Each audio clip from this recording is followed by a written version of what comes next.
I don't know any goons. I don't know anybody who knows any goons.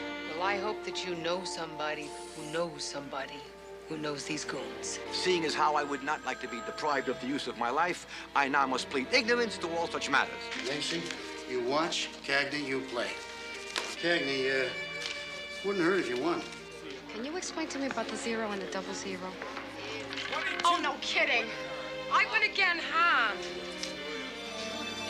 Oh, this must be my lucky night.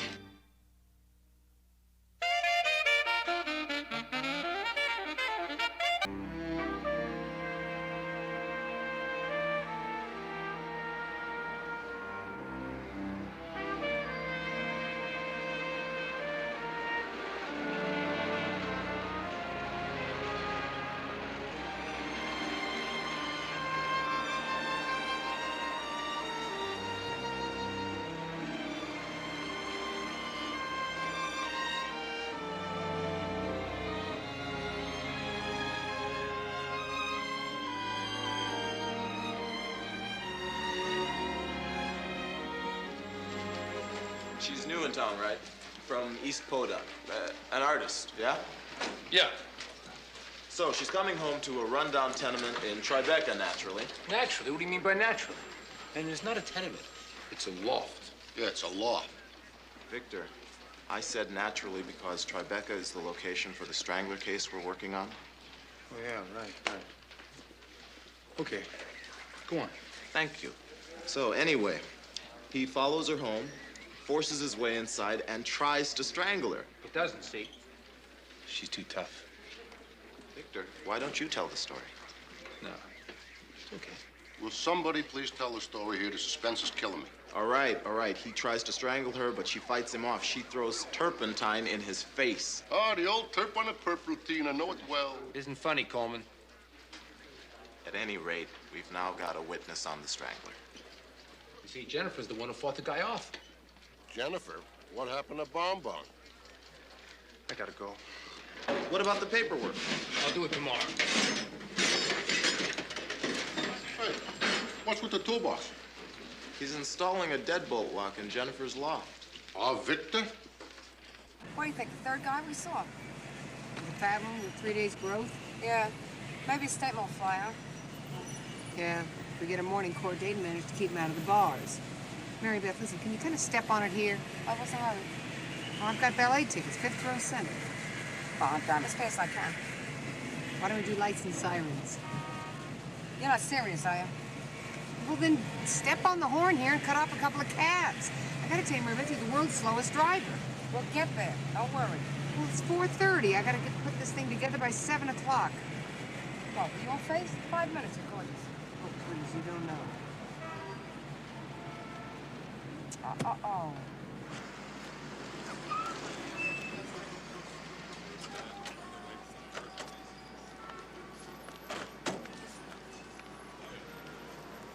So much for Swan Lake.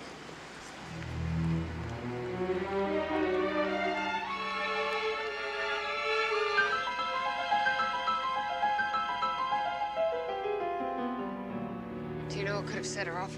She asked me to copy some papers for her, so I did, and when I got back there, she was. She been having personal problems, illness, death in the family? No, nothing like that. What about financial difficulties? You kidding? She's a vice president. What else? Look, we've got to talk to her, so the more we know, the better. How old is she? Does she have a husband? 42. Her husband's a stockbroker. Handsome, People? nice. Police? Name's Arthur. They seem real happy. Kids? 2. I just don't understand it. Why would a woman who has everything want to jump off a building? You want to back up everybody, please? Give us Just a break, back will you? away. Give us some room.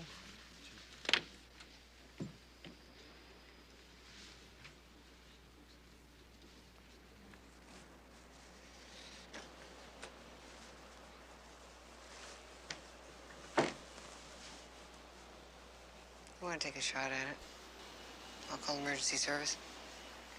No lights, no sirens. I know.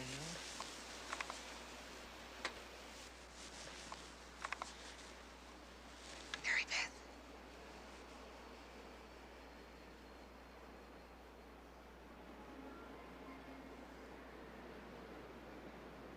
Mary?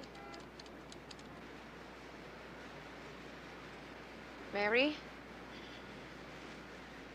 Mary Cole, I'm Mary Lacey. I'm police detective. Could I sit here?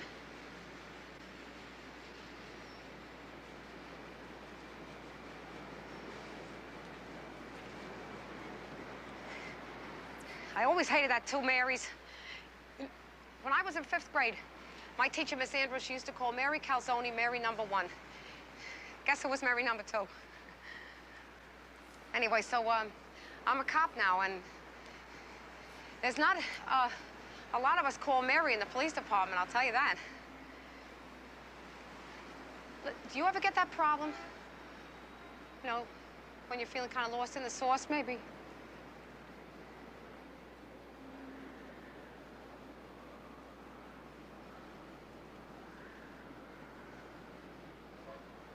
Back and forth. Back and forth. So I say, can I sit down?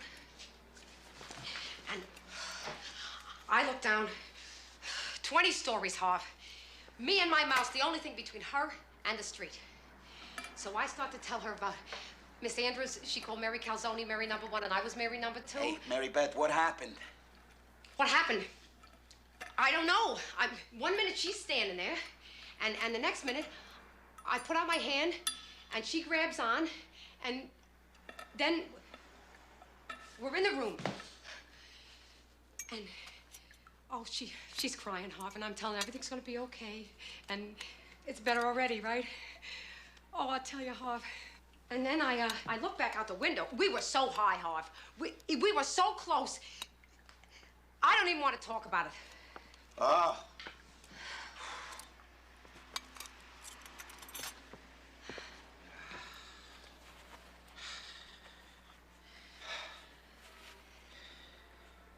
Sink needs a new washer. That's all you gotta say? Christine called me. She told me the whole story. Very funny, Harv. She sent over champagne. It's in the fridge. You are terrific. You are fantastic. And what you did was great. Isn't Oh, sweet? yes, yes. Let's drink some champagne. Come on.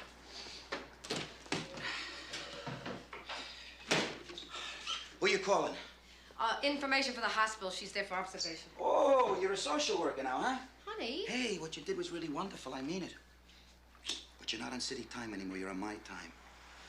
We're going out to dinner, and we're going to celebrate just like you said. You never heard that old Chinese proverb? If you save somebody's life, you're responsible for them forever.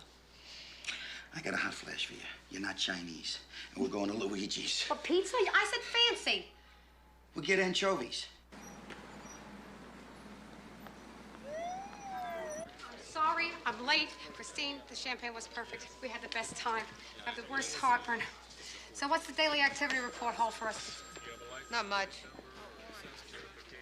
How many drugs they round up last night? Nothing. Let me see. Let me see it. Escapee from Bellevue, female Caucasian, age 42, committed for attempted suicide. Mary Cole. Sorry.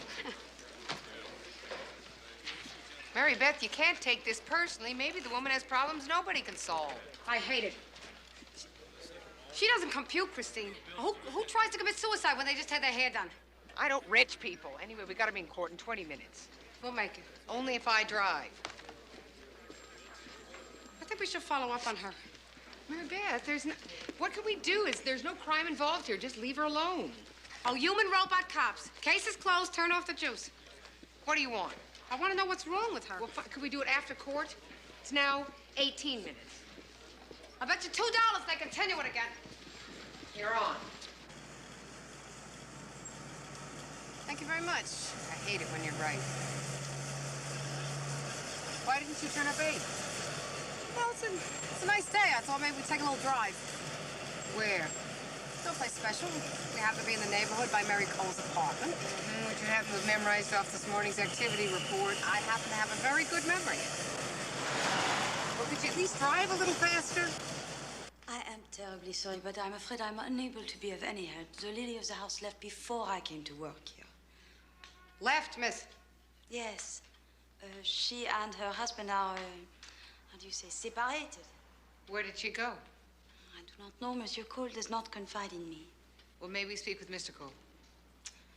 He's out for the day. Perhaps you would leave your card. Mrs. Cole, she calls or something, right? I mean, she must see the kids.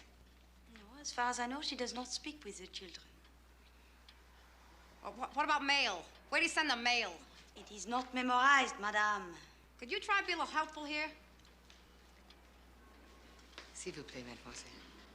Ah, vous parlez français. Un petit peu. Bon, j'ai reçu une lettre aujourd'hui. Big shot. C'est pour madame. J'allais la faire suivre à cette adresse. Ah, merci mille fois. Oh, no, that can't be right. Uh-uh.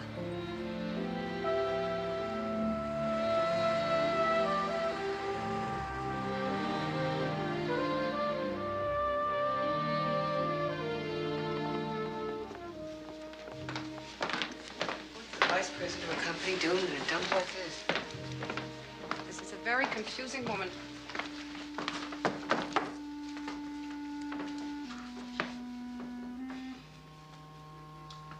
Mrs. Cole? Mary? It's Mary Lacey.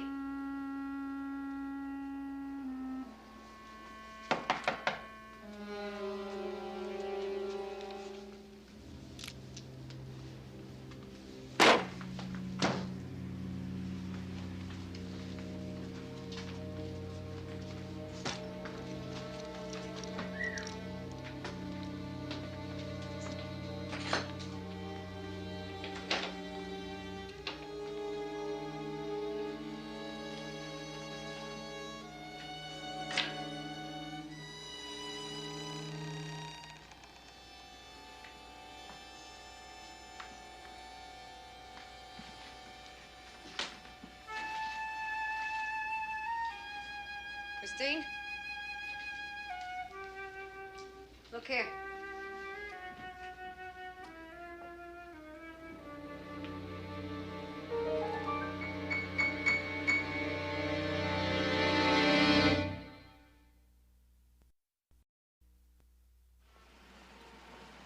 She must have a habit. Maybe blackmail. No, don't makes more sense because the husband can't handle it, he throws her out. Okay, so who trashed her place? Say she's selling as well. And all the profits go in her arm or up her nose, her supplier gets mad. So she disappears to hide out from them. Or to kill herself. Well, see, if it's blackmail, she could be hiding out to protect the children. So she tried to commit suicide because she couldn't face the truth anymore. But what would a blackmailer have on her? She is an accountant. Accountants embezzle. Not bad. I liked it. You know, you're making me dizzy, you know, both of you. Why are you complicating things? Look, the woman moves from a mansion down to a rat hole on the Lower East Side, and then the place gets thoroughly ransacked, right? Yes, sir. So who had the address of this dump? Nobody at her place of work knew. Yeah, but her husband knows, right? You're looking at a possible domestic violence. My money, you go talk to the husband. Yes, sir.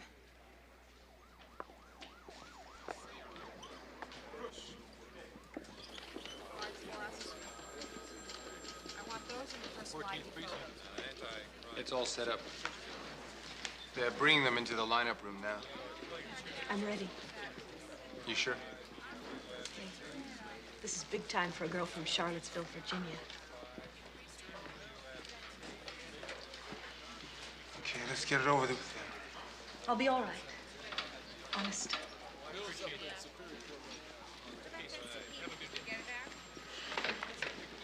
Hormones. Ah, looks like love to me. Comes to us, Becky, you bet on the hormones. She's an addict, all right. My wife is a compulsive gambler. We owe the bank $40,000. And she's in debt to bookies and loan sharks for God knows how much. The last time I heard, it was $47,000. I wish I knew how to handle it. I've been to gambling therapy groups, but Mary wouldn't go. She would never admit she had a problem. Not even when the bank threatened to foreclose on our house. I took away her credit cards. I transferred assets into my name. I tried everything. I'm sorry, sir. You said that you asked your wife to leave. It was more that I wouldn't take her back unless she agreed to therapy. One of the counselors told me the only chance she had to get better was to admit that she had a problem.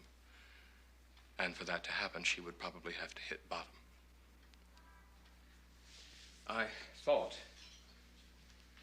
hoped that kicking her out would scare her into quitting. She stole the kids' college fund and blew it at the crap table. The last few months, we haven't even talked.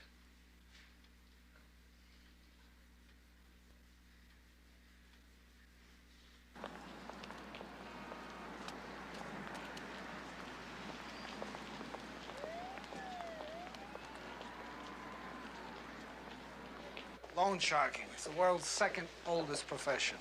Simple business transaction. You need money, they loan money. For a price. Bargain, only 6% per day. Borrow $1,000 in 8 days, you owe $1.50 grand, and then you borrow money to pay interest on the money, and so forth. No, so how do they ever get out of the hole, then? Fear, surprisingly strong motivator. See, loan sharks are backed by a group of investors. How shall I put this? Not exactly known for their patience and forbearance. If you're late, they make you a friendly visit once, tops twice. After that, they show you the bottom of the East River, permanently. So, can you give us a list of some known sharks? I can give you a list of 350 known sharks, another 500 part-timers. You want to run them down? Yeah, but I mean, I'd like to narrow it to the kind that handle $47,000 in action. They put those off on somebody bigger who puts those off on somebody else and so on. It's like subcontracting a job. Oh, please, Al, we need some expertise here. Expertise? Excuse me. The Ma and Pa grocery store down the street. That could be a loan shark. The dry cleaners on the corner, a loan shark. Kindly Grandpa at the candy store, another loan shark. Might as well pick the telephone directory. Any page. Thanks for the advice, Martinez. Advice? I'll give you advice. Mary Cole has been warned. Find her. Fast. Because if you don't, she won't be worth finding.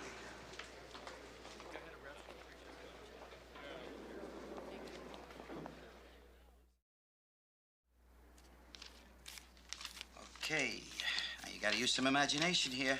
You mean about the lack of dramatic atmosphere or the play money or both? It's not play money, it's all the money you got. You lose it and you're broke and you can't play no more. You gotta go home.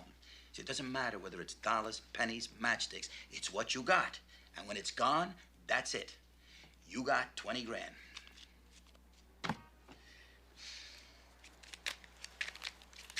How much you gonna bet?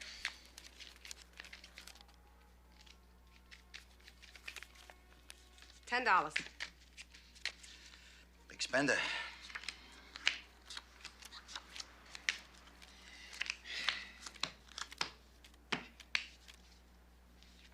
Huh? When you go to the track, how much are you willing to lose, before you... Thought I was supposed to be helping here. Sort of an expert witness. Yeah, but No buts, Mary Beth. I mean, do you ever see me writing a check for cash? Is there ever a question about paying the rent or how we're gonna eat? You don't have to get defensive here, Harv. I was only... You were only getting ready to set me up alongside your junkie gambler case. There's a difference. That's what I'm interested in, Harv. The difference. I mean, what is the big attraction? Hit me. You know you're messing with the entire economy of the United States here, don't you? Oh, Harv, you know how I hate your conspiracy theories. This is not a theory. Do you think anybody in their right mind would watch a game between Buffalo and anybody if he didn't have some action on it? Do you think that there would be a school system in the state of New York if it weren't for the lottery? I mean, you don't think that millions of dollars change hands every day on some kind of action and then get laundered through so many places that they never get taxed? Huh? Who are you kidding here? Huh? You want one? No, I just want to understand Mary Cole. And find out where I get the money for the track. Harv, you are not under investigation here. I was only asking, so that I could get some insight. You bust. Okay, how's this for insight? Anybody who was into the goons for, what did you say, 40, 50 grand? Yeah. That person is history. History.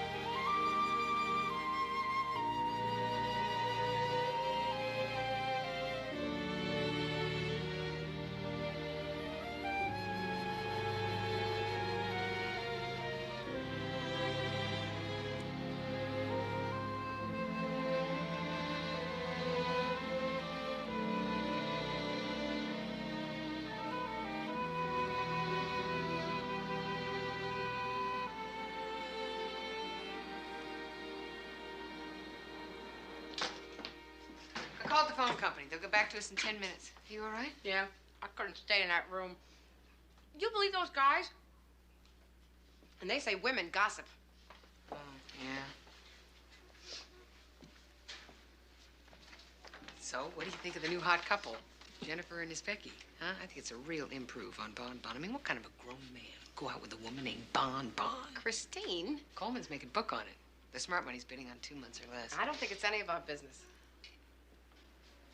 Oh, Mary Beth, don't do that to me. You love gossip. I know you. You go to your beauty parlor and you sit under the hair dryer. I know what you read. What do you read? Movie magazines. The penal code. The penal code. Some of us actually have to study for the sergeant's exam, Christine. All right. Then you go to the store and you've got your grocery cart and you're standing in an incredibly long line. What do? I stand there. Maybe I balance my checkbook. Sometimes I even talk to people. You're just not admitting to it. There is not one person in the entire world who doesn't read trashy newspapers and fan magazines in a grocery store. I don't. Johnny Carson's divorce.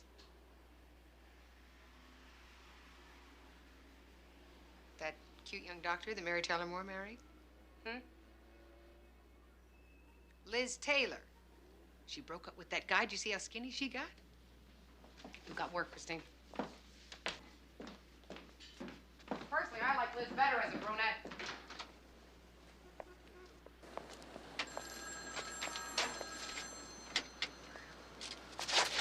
Hiya, Cookie. Officer Christine. Ah, Detective Christine. Oh, well, my congratulations are in order. Forgive me if I did not send flowers. My first vice bust when I was a rookie. Cookie the bookie, meet Detective Mary Beth Lacey. How'd it go? Pleasure's more than all mine. Want to answer your phone, Cookie?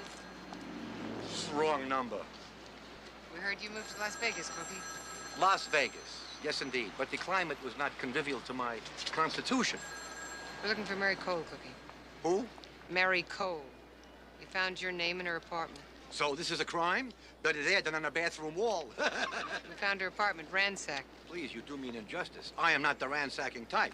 And she knows this to be true. I know this to be true. You booked Mary Cole's bets. She has gambling debts up to $50,000. Do I look like the 50 grand type? You flatter me. Who is the 50 grand type, Mr. Cookie? Well, seeing as how I would not like to be deprived of the use of my life, I now must plead ignorance to all such matters. Detective Lacey, 14th Squad, what may I do for you? Such rude people. They hung up on me. You're under arrest, Cookie. For what infraction am I being served this gross injustice? Por favore. Why don't we start with bookmaking? What is this? All this list with people's names and dollar figures next to them. What, your Christmas shopping list? Charitable donations. Uh-huh. So what charity is this? The Bears, +8. Detective Lacey, why is your partner persecuting me? She never learned how to ask nice. Please, Mr. Cookie, sir. Help us find Mary Cole. Right, come here. There's a dive on 5th Street, near Avenue A. That's where they let you play on a cuff. Thank you. That's for you. Hello? Ma! It's my mother! Give her my love. Yeah, hello, yeah. It's called the Fifth Street Social and Athletic Club. Mary Cole's bookmaker says it's a dive. Real small-time action. But it's the only place they'll still let her play. Small-time action? They trash her apartment and threaten her life? No, sir. We figured they were muscle for the loan shark. So where is he? Well, nobody knows, Lieutenant. Martinez over in Public Morals says the shark could be almost anybody. So you're looking for Mary Cole. Then what? You save her life, sir? You want to offer her 24-hour police protection? For how long? With due respect, sir, we put her under protective custody. She can name names. She tells us who her money man is, who threatened her life. I mean, maybe we can make some arrests here. Maybe we find out who the people at the top are, and then we really have something. Lacey, personally, I think that you are dreaming. Please, what are you saying, sir? We have to give up. No, that's not what I'm saying. What I'm saying is that the little fish would be nice, and that the rough guys would be very nice, and that Mr. Big would make my day. But I will even settle for Mary Cole safe and sound, which is why I waste my valuable time here going begging for money for you two, and signing all these forms here in quadruplicate. There you go, $100, courtesy NYPD. Go have a good time. Thank you, sir. You're all heart, Lieutenant. We couldn't get in the door with $100. Thought you said it was small-time action, All right, $200, okay? And don't spend it all in one place. No, sir. Lacey, you watch. Cagney, you play. Cagney, wouldn't hurt if you won. Gonna keep a percentage? A little vigorish off the top? Get out of here, will you, the both of you? Yes, sir.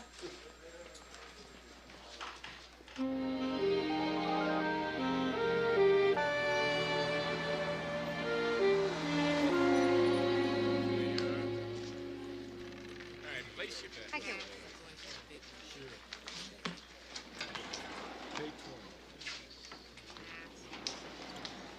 Here we go. Place your bet.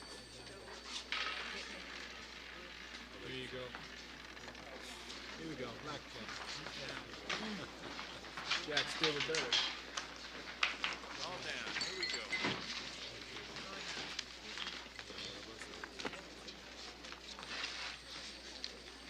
Card.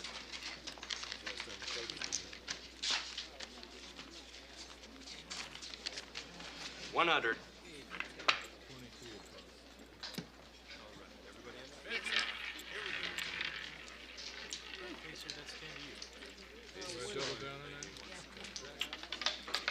I always bet my husband's birthday first for luck. 11. A winner. One more. Here you are. Oh, what do you know? Card. And now, 22. That's our anniversary. Excuse me, sir. Can I bet more than one number? Sure, you can play them all. Here, man, that's $5. You ready to see here? Have a nice showing over here. Mary been in tonight? Mary who? Mary Cole? Don't know her. You want to hit?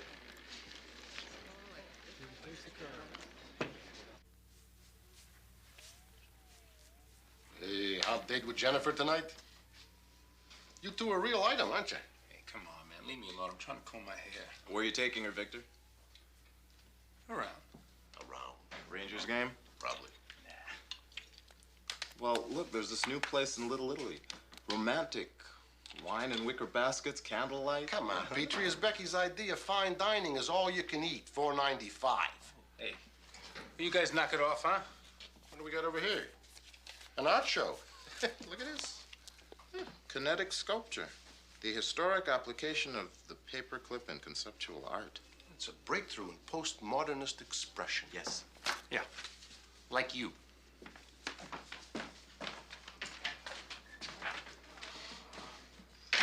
Touchy, touchy. 21.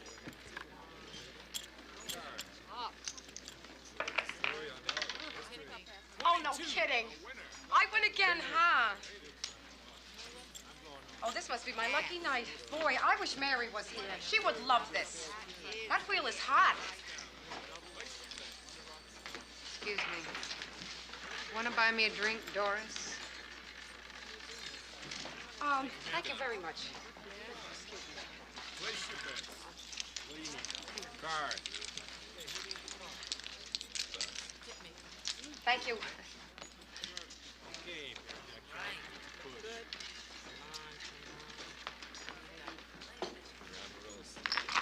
it be, ladies? 2 scotches. Tom Collins, please. He's fine. Okay. Checking. Listen, give me another $50, okay? Oh, sure. So, Thank you. what'd you get on your friend? Nothing. Yeah, what do you need? Gamblers are not the friendliest people. How about you? I got a loan shark who works this place. Get this, a dry cleaning store. You are amazing. We'll hit him in the morning, huh? Yeah, first thing. You know, you're probably the only person here who's winning. You should try number 11. That's Michael's birthday. I won $36 on that one. I'm playing blackjack. Oh, 21, huh? Yeah. But I keep getting 22. Let's give it another half hour. She doesn't show up, we'll call it a night, all right? Okay. Chris, can you explain to me about the 0 and the 00?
Thank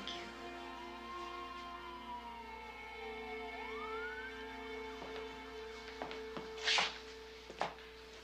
We'll need her statement. And yours. Later. No. Better if we get it now. Can't you see she's real upset? All right. We'll be at the precinct. Thanks.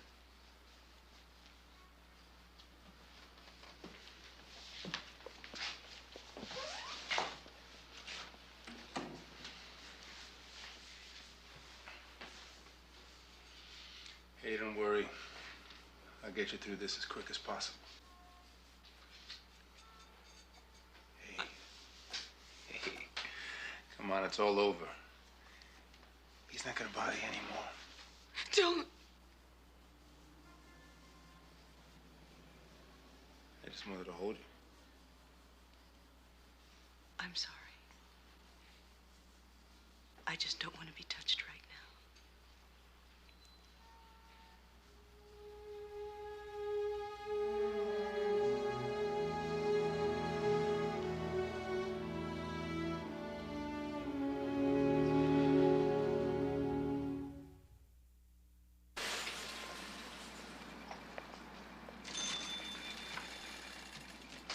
You Simmons?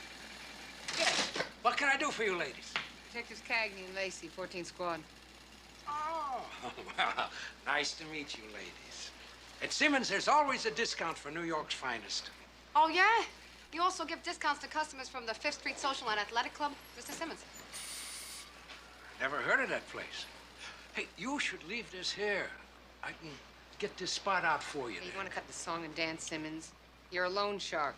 We have reason to believe that you have a client by the name of Mary Cole who's into you for about $50,000. Now, it's not our intention or our desire at this moment to shut your business down. All we want to know is where we can find her. I really wish I could help you ladies. But in the first place, I'm not a loan shark. In the second place, I never heard of this woman. And in the third place, if I had $50,000, would I be sweating my life away in a dump like this? Hey, we're not stupid, What pal. if she was into you for $5,000? Maybe then you'd discount the marker and sell it to someone who's willing to take the bigger risks.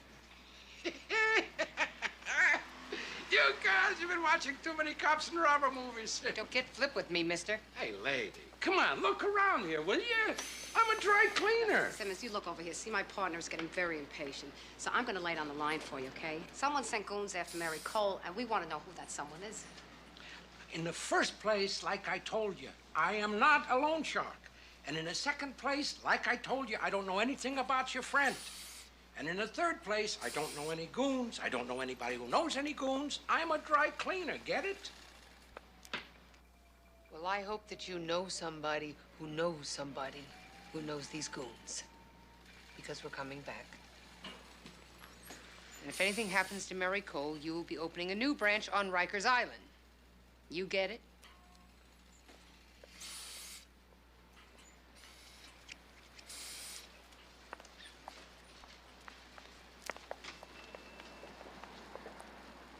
You sure he's a shark? I got his name from a guy who was losing his shirt at the blackjack table. Oh, by the way, how'd you make out? Well, actually, sir, we covered our expenses. Covered your expenses? You made a profit. Way to go, Cagney. Well, actually, You should have seen her, sir. Nothing but 21s. it was nothing, Lieutenant. Nothing. What are you talking? You saved the taxpayer $200. That's not chopped liver. Well, thank you, Lieutenant. Look, about the shark, we can pull him in, lean on him a bit. Yeah? Excuse me, Lieutenant, you wanted to hear about any DOAs? Uh-huh. We got a Jane Doe behind a building on Chambers Street near West Broadway. Okay. Description? Body is not in terrific condition. It may not be her. You want it? We'll take it, sir.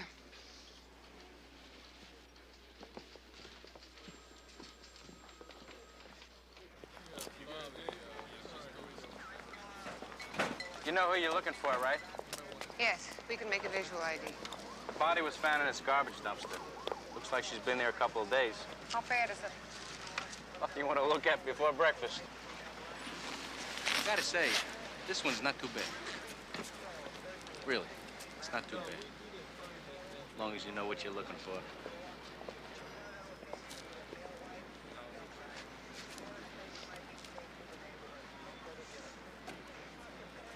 Thank you.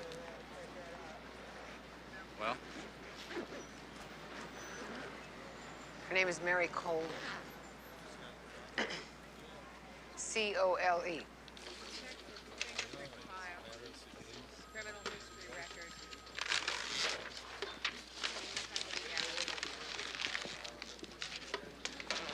You okay? Yeah.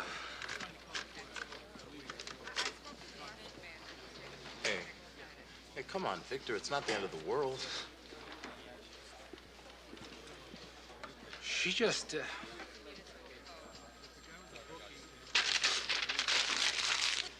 Excuse me.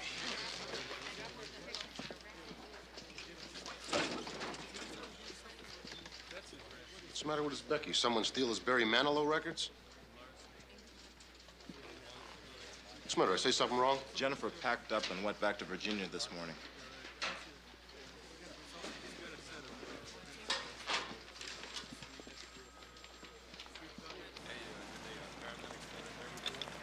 I don't even know what I said to her, Christine. I mean, on that ledge, you know, But when she came in the room, I thought she wanted to be alive again. She didn't kill herself. She was murdered. Save somebody's life, you're responsible for it forever. Nobody forced her to gamble, Mary Beth. Nobody forced that woman to live in a rat hole and borrow money from loan sharks. Now, she chose the kind of life she got, and there's not a damn thing you could have done about it. No, I should have done something more. I should have gone and see her in the hospital. Or, I could have followed up faster on something. I don't know what I said to her. I remember what you said to her. You told her she wasn't a superwoman. You told her she was human. And I'm saying that to you. And you told her to think about her husband and her kids. Yeah, right.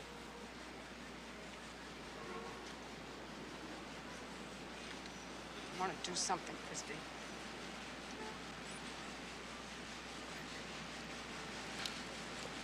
I want to go to her funeral. I don't do funerals. No.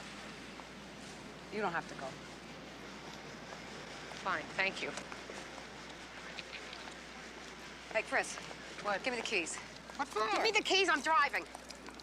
Mary Beth, is your head together here? Just get in the car.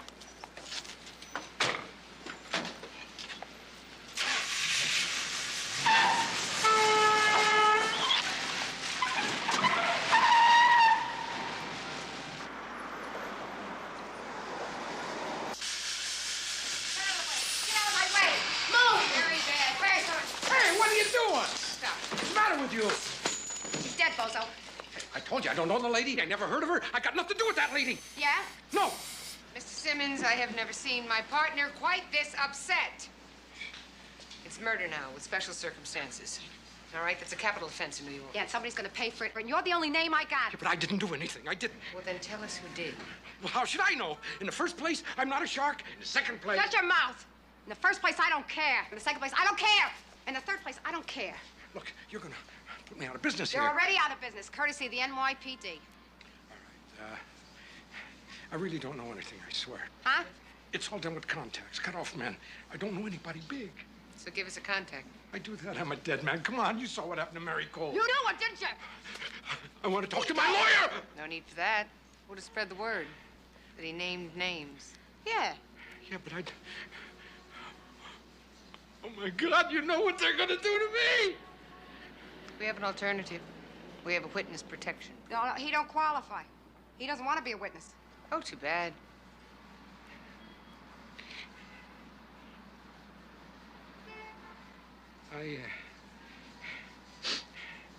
The only name I know is the name I deal with. That's all. Fine. We'll take it, one name at a time. Go ahead. Yeah, go ahead. 30, 45 minutes tops. Yeah. I'm sorry. Yeah, we got tied up on a case. Okay, what, 53rd and Lex? Yeah. All right, I'll see you then. Bye.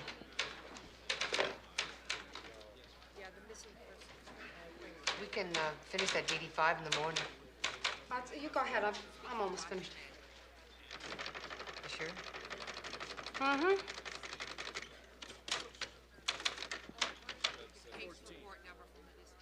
We're gonna find him, Mary Beth. We give Martinez the name and they start putting some heat on people. Yeah.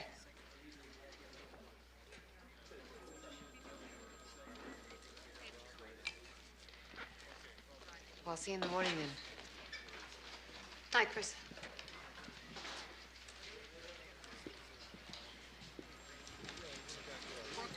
Good night, Victor.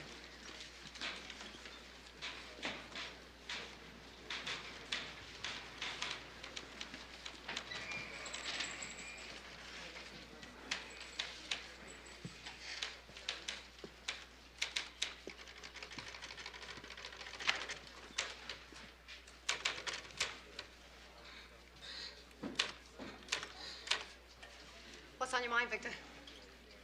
Oh, I just wanted to tell you, I heard you got a lead on the Mary Cole homicide. Nice going. Thank you.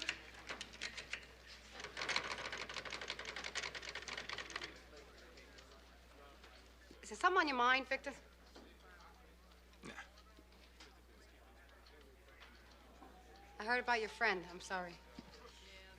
How'd you hear about it? It's a small precinct.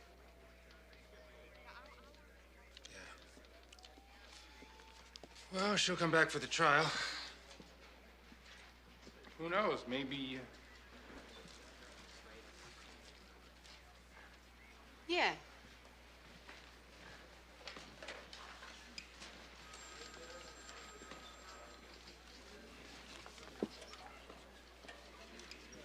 I never met anybody like her before.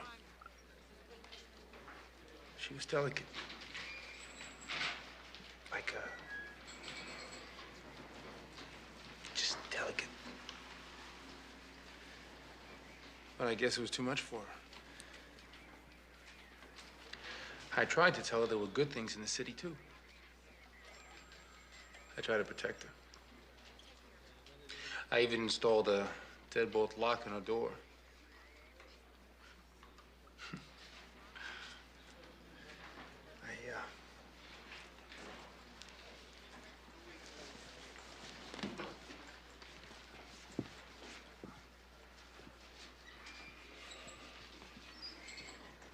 I never even touched her, Lacey.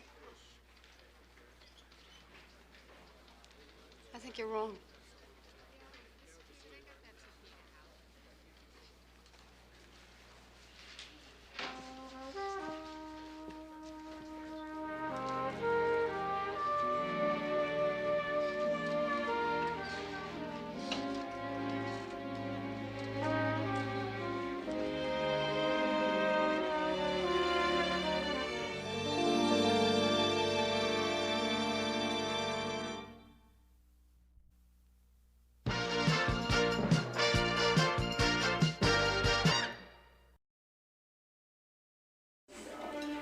I'd say here's to a perfect partnership. To Christine Cagney, first woman chief of detectives. It's no secret that you've been the apple of this man's eye since he brought us on the case. You've been moving in a man's work for a long time now. I tell you, it's not about sex with this guy anymore, Lieutenant. He's into power. You're way out of line, Captain. I'm a man used to getting my own way, detective. Not with me. You're protecting your career. I'm putting my career on the line. There was more going on between us in this case, and you know it. I don't sleep my way to promotions.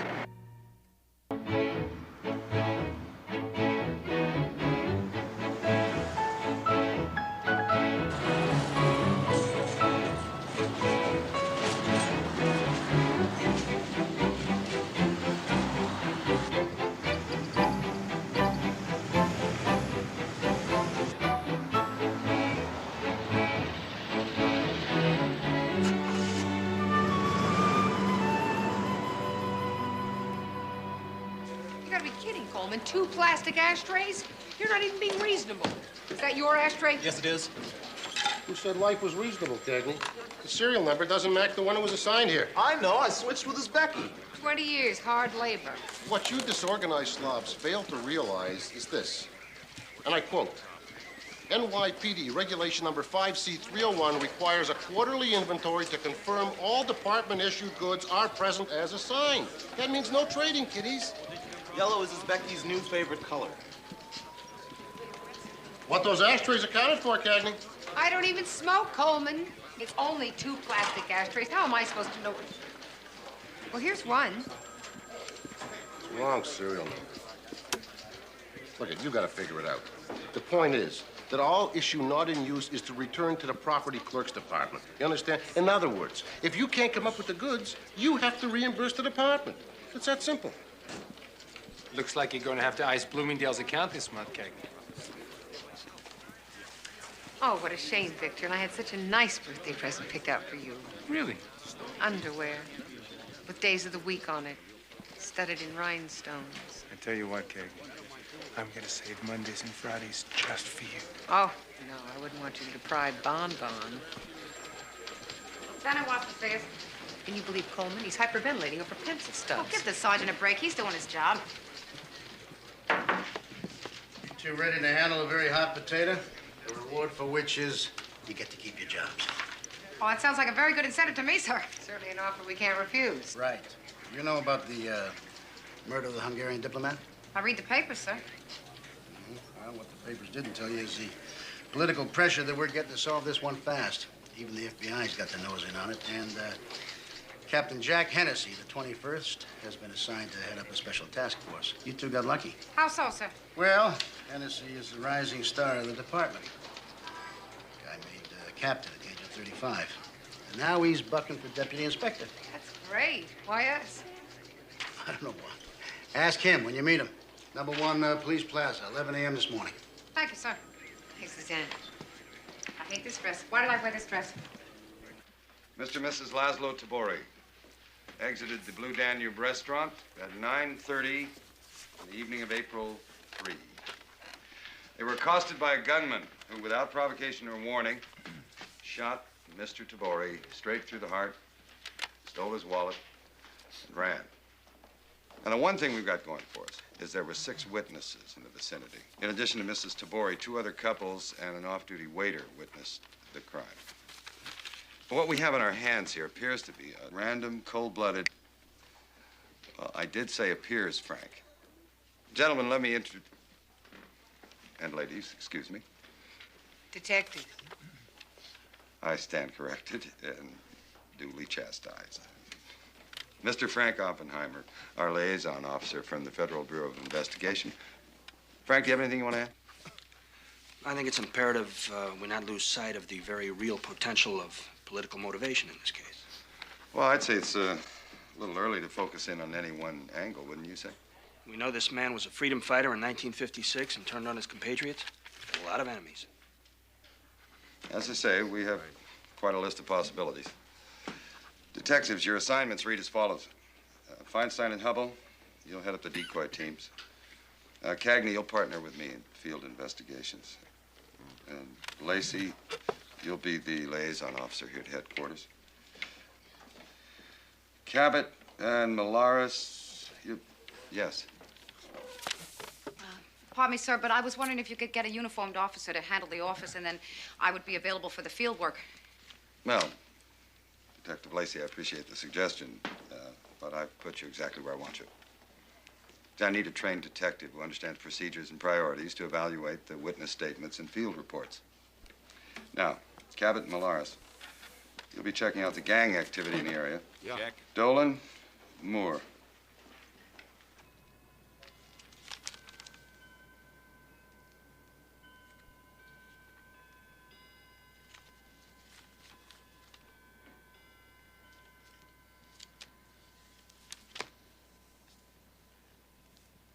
Well, why don't you keep the book for a couple of days and study it, just to be sure?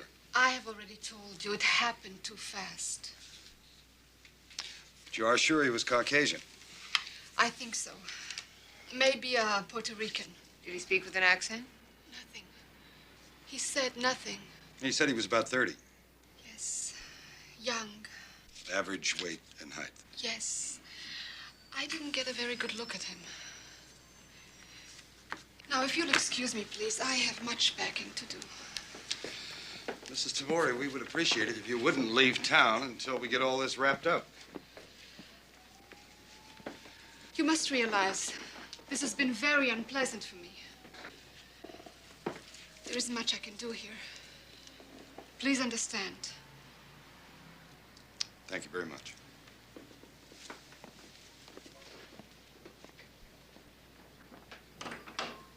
So what do you think? Traumatized, aloof, and reclusive? Or she just doesn't like Americans? I don't know. Right now, I'd say all of the above. What do you say we compare notes over a couple of beers? Find a place that has peanuts on the side you're on. The kind that are roasted in the shell. In the shell. Yeah, salted. Salted in the shell.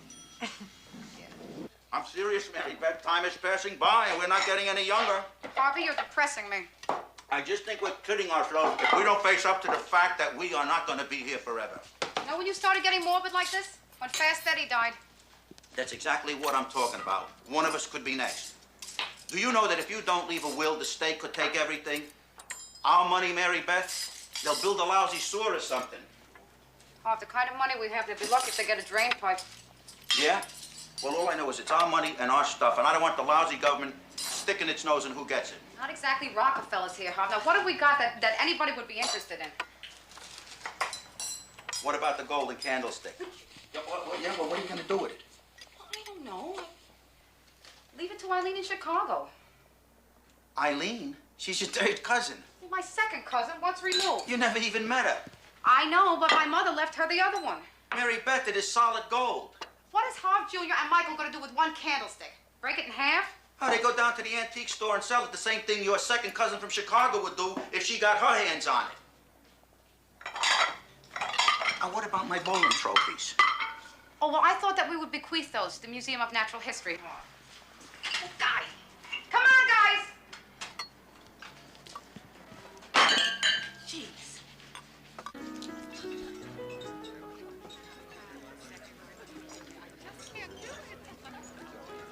So far, far, what we have resembles the MO of that mugger who's been scoring on the east side. Could be. It's a good decision I made to bring you in on this task force. Well, I'm happy to be here. Had my eye on you for a long time, Cagney. That Don Juan killer. Good, clean collar. Well, thank you. No question in my mind. I like to work with winners, Cagney. People on the move. You're moving pretty fast yourself, Captain. I heard about your promotion. Correction. Recommendation from promotion. Final word on that won't be down for a few weeks. According to the grapevine, I hear there's no contest.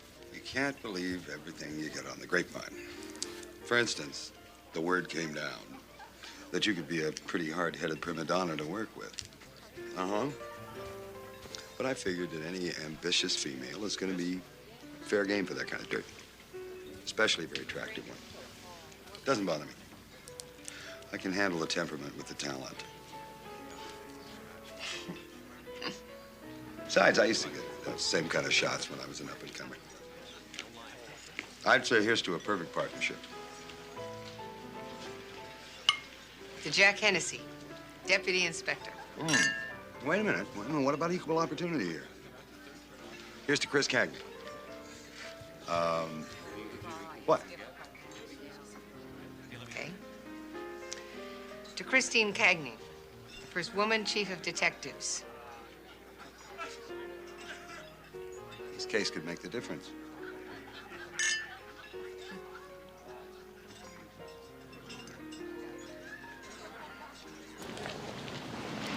Thanks for the peanuts. Hey, salt of the earth. Taxi! Hey, hold on. I'll give you a lift home. Oh, no, you don't want to buck the traffic downtown at this hour. Oh. Taxi! Okay, next time then. Oh. I'll have the ballistics report ready for you by Friday. Oh, Monday morning's fine. You got it. There is one thing you can do for me by Friday. What's that?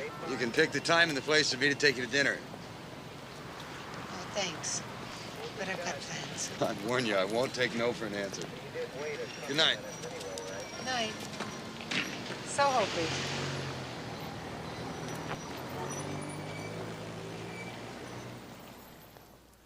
Albanian. Romanian. Yeah, I'm a little rusty on my Romanian, Frank. Can you give us some shorthand here? Pravda, of course. The Communist press is having a field day with this incident. According to them, and I quote here, no one is safe in the crime-infested jungles of capitalist slums.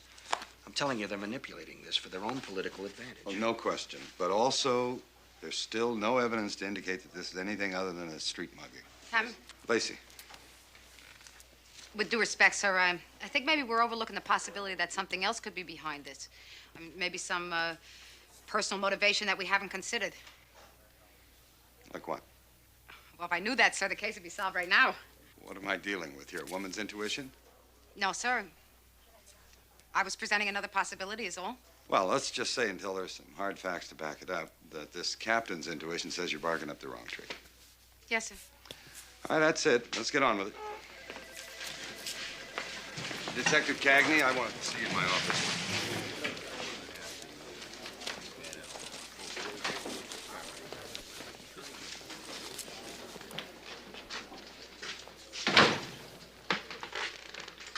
First, I thought of sushi and sake. But who wants to eat at a bar? And then then I decided on sauerkraut and a beer, but that's not classy enough. Not for you. And I finally came up with pasta. It's nice and romantic, a little candlelight to bounce off those deep blue eyes of yours. Captain Hennessy. Oh, come on. It's Jack, remember? We got to get serious about this. Friday night's getting closer. Jack. I already told you that I have plans.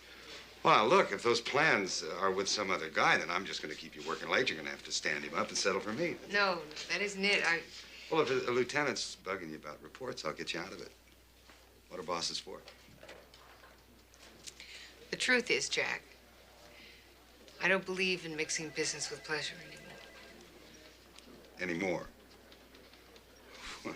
What that sounds like is that I'm paying for some other cop's mistakes. I don't think that's fair to you. Well, you're not the only one disappointed with the timing. Well, then. Maybe when the case is over. Okay. I should get to those witness calls. Excuse me.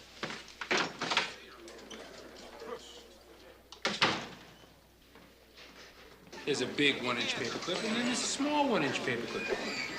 Well, look who's here. One of the special task force honchos. Pass it through, guys. Yeah, let's have that to show Pass it up. through, Sergeant. Oh, I get it. Now that you're in the big leagues, you don't have time for the old gang in the Knock it precinct. off, Victor, okay? See, Sarge, she never used to talk that way. Hold up a minute. No, I'm looking for my claim check. I gotta get there before the cleaners close. Now, your trash can's missing. I share with Cagney. No, Cagney says that one's hers, so yours is missing. 2 dozen yellow pads present and accounted for, sir. I got you down for 4. I used a couple. Must be in my locker. Your trash can?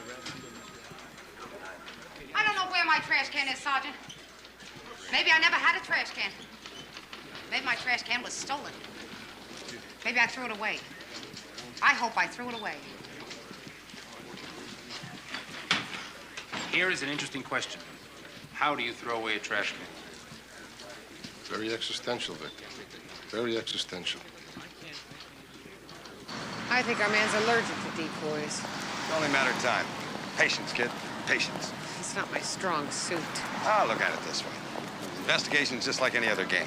You buy just enough time to find just the right opening. It's all strategy. How do you think I moved up so fast in the department? Oh, roller skates. I'm talking about playing it smart.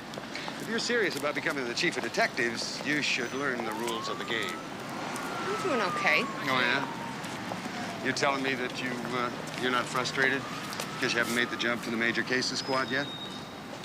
Let me tell you the big jump on the force for me. A few years back, I was under this lieutenant. It was a real hard case. He wouldn't give me the time of day. I did my homework. I found out he was a racquetball freak. So I boned up on my serve, just enough so he still had the edge. Then I joined his club. He got to know me, I got to know him. See what I mean? Sure. Strategy. No, it's more than that. It's relationships.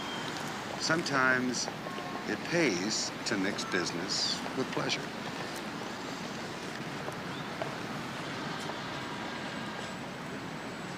Where are we supposed to meet Alvarez? Bayside. The witness says it's on his way home from work.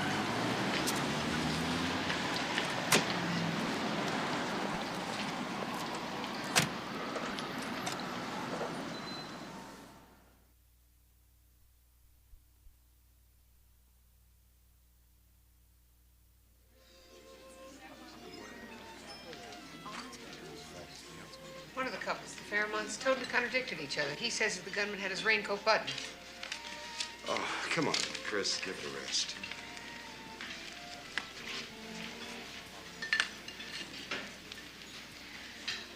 What time is our witness due? Must have gotten tied up. Waiter, a bourbon for me and for the lady, scotch. No, nothing. Thank you. As of now, consider yourself officially off duty. Scotch. You like calamari? They serve it here fra diavolo. It's nice and spicy. You know this restaurant very well. It's one of my favorite spots.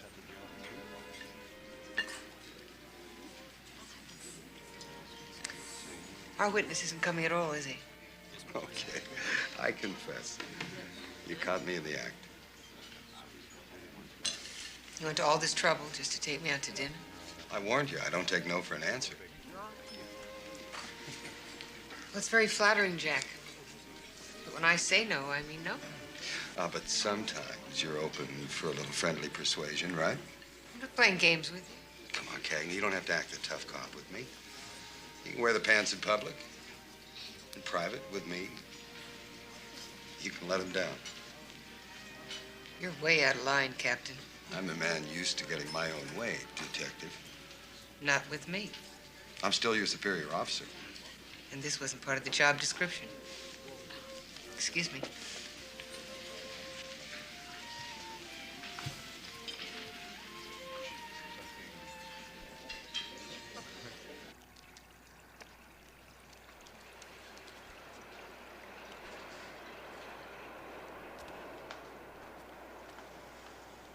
I'm not getting in bed with that book, Harv. It can't hurt you to read about it, Mary Beth. You have any idea what type of mailing list we're on now, thanks to that book? Here, look at this here. This is a kindly invitation from Oak Knoll Meadows to invest in our very own, quote, inflation fighter, family estate, and memorial crypt. Yuck. Hey, wait a minute. Look at this. Free color family portrait if we order within the next 10 days. Not funny, Hob. I gotta study. Study. I gotta read the New York State Penal Code. Oh, well, I'm not gonna stay in bed with that book. Tough. You read your stuff, I'll read my stuff. Mary Beth, this is important. Well, this is important, too, Hob. This is $5,000 more a year if I make sergeant. Which will go directly to the state of New York if we die without a will. That's exactly what they want to see. If you croak without a will, they soak you with taxes. They do, Mary Beth. Honey, the state of They do. New York is not staying up late at night trying to figure out how to get our money. How do you know that? Is this another one of your conspiracy theories? It is not a conspiracy theory. Then what is it? It's not. Kisses. What is that? I know what that is. That's the Rizzutos complaining about the kid's stereo. Hang on! Ask who it is. Hold your horses, it's Chris. Hiya. Hi, Chris. Hi, guys. I'm sorry to bother Come on you. in. I've got this paranoid cabbie waiting downstairs. He won't leave Queens without cash in advance. I need $25. I just cashed a check today. Thank you, Harvey. Sit down.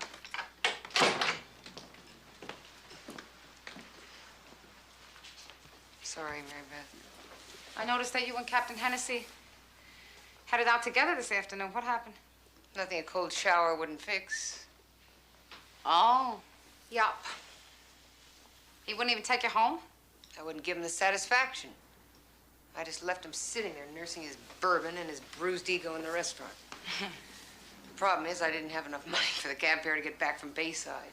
No, I'm glad we were home. He's so damn presumptuous. 1 minute we're this great team, and the next minute the guy's coming on like a ton of bricks.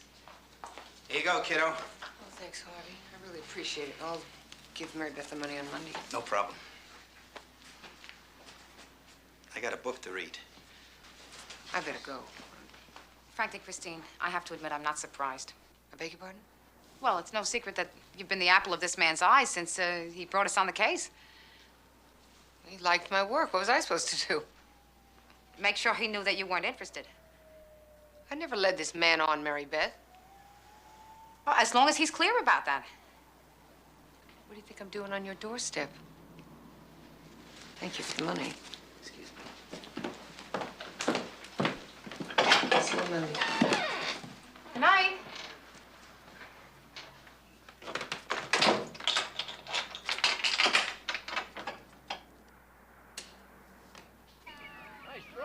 Let's just make the decisions we need to. We put the will in the safe deposit box and we forget about it. Do we have to talk about this today? It's a gorgeous day. Boys are at your mother's. We're walking in the park here. Okay. We won't talk about it today. We talk about it tomorrow, right? Right. Bob, if I died, would you get married again? Mary Beth, I thought we weren't going to talk about this. I wish you would. You wish I would what? Get married again. Oh, come on, Mary Beth. It's a beautiful... No, I'm serious here, Hob. I'd like to know that you were happy with somebody. Well, you are a hard act to follow. And for the boys need a mother. The boys? For the boys. Okay, I'll remarry for the boys. I wonder what type of woman you'd pick out. Probably blonde, huh? You always had this thing for blonde. Redheads. I like redheads. Redheads are nice. This is a ridiculous conversation. Blue eyes, little tiny waist. No, I never went for blue eyes. And young, too. Older men marry younger women all the time. Mary Beth, I am a mature man. Yeah, so you may as well go for it, Hob. Go for it? Okay, I'll go for it. I'll marry a 23-year-old blonde with blue eyes and a very narrow waist. Are you happy? Hob? What? If I die and you marry a 23-year-old bimbo, I'll kill you.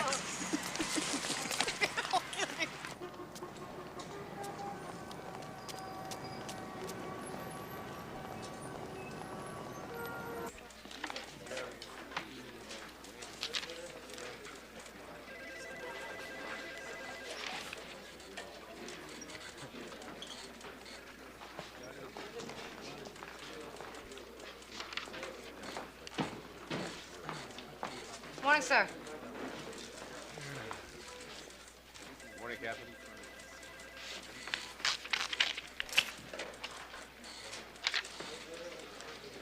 The other night. Thank you. Sure.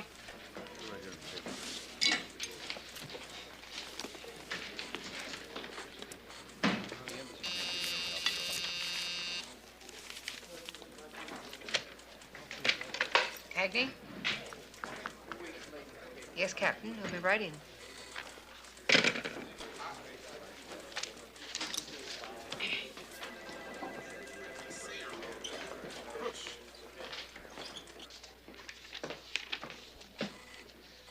You made a serious mistake, Cagney.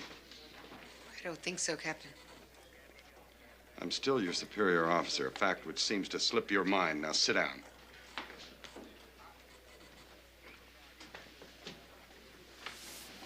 Where's the ballistics report? I put it on your desk Friday before we left. It's not here. Well, I left it right on top. This kind of negligence is very unprofessional. Look, I know what I did. I put the thing... Sit down.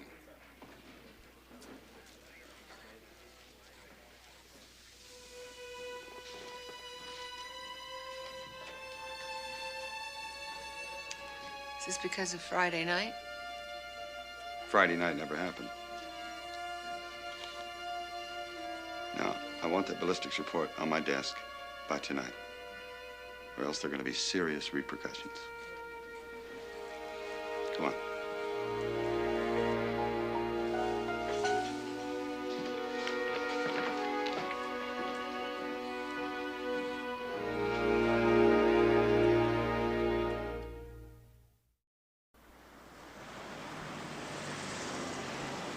You've been moving in the man's world for a long time now. You should know already how to handle a guy who's trying to work his way into the good graces of a good-looking woman like yourself. Look at his Becky, for crying out loud. Victor, come on, Lieutenant, come on. Victor jokes.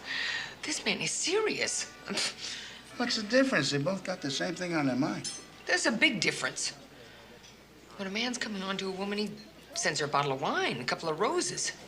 He doesn't start messing with her mind and her career.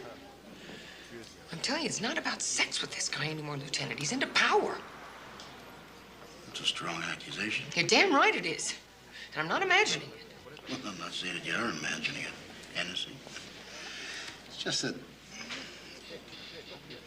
Well, I can understand where a guy might misread the situation. Don't get me wrong, I'm not saying that you're leading the guy on. It's just that, you know, with men and women working together nowadays, sex coming out from behind closed doors, things are different today. One minute a joke is sexy, next minute it's sexist. Where do you draw the line? I draw the line at blackmail. Because that's exactly what he's doing. If I don't cooperate, all of a sudden my job gets tough. That isn't harmless flirtation. That's sexual harassment. Do you think resigning from this task force is going to solve your problem? Well, don't you? Let me lay it on the line for you, Cagney. The minute that the brass sees that you're resigning from a plum assignment like this, your professional reputation is going to take a nosedive. They're going to question your commitment, your devotion to duty, and your qualifications for advancement. So he still wins. Never mind him. If you lose, that's the point. Cagney, listen to me, and listen to me good. I know you got ambitions, and I want to see you get a chance to do something about them.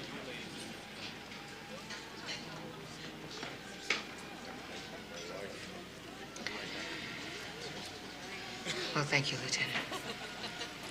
I have to interview a witness now. Cagney, what are you going to do? I'll handle it.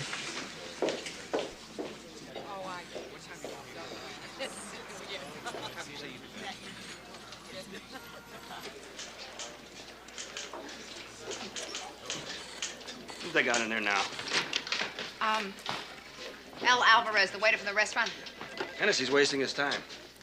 We've run up against this kind of thing before. It's classic. Yes, sir. Classic. Yes, sir. I've seen it 1,000 times before. Yes, sir. Well, what exactly is your projection on the case, sir? Well, it's simple. Tabori fell from grace with his bosses, and the party bigwigs decided to kill two birds with one stone. Assassinate him here, make it appear it was an American assailant, and darken the image of the United States. See, the problem is that in a few days, the only person who could break this case for us will be on our way back to Budapest. Well, you think that Mrs. Tabori is in on this? Oh, believe me, these governments have their methods. She wants to save her skin. She's been warned not to cooperate. Look what she said in her statement. As I remember, sir, she didn't say much of anything in her statement. Exactly. Wouldn't you or any other normal woman have a lot to get off your chest if you'd seen your husband terminated in front of your eyes?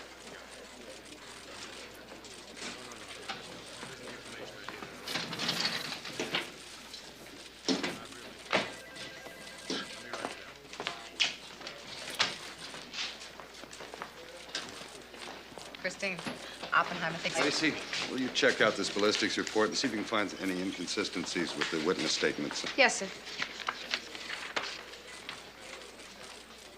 I found it. It was buried under some old DD-5s. Come on, we have to go over to the east side and check out the decoy teams. Have to finish Alvarez's statement. Well, Lacey can handle that. It's pretty clear. Come on, kid, get the lead out. We got work to do.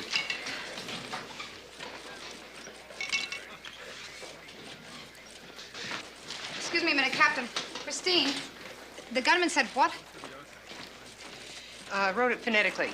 Alvarez didn't understand the words, so he just repeated sounds. Check it out, Lacey. Yes, sir. Come on.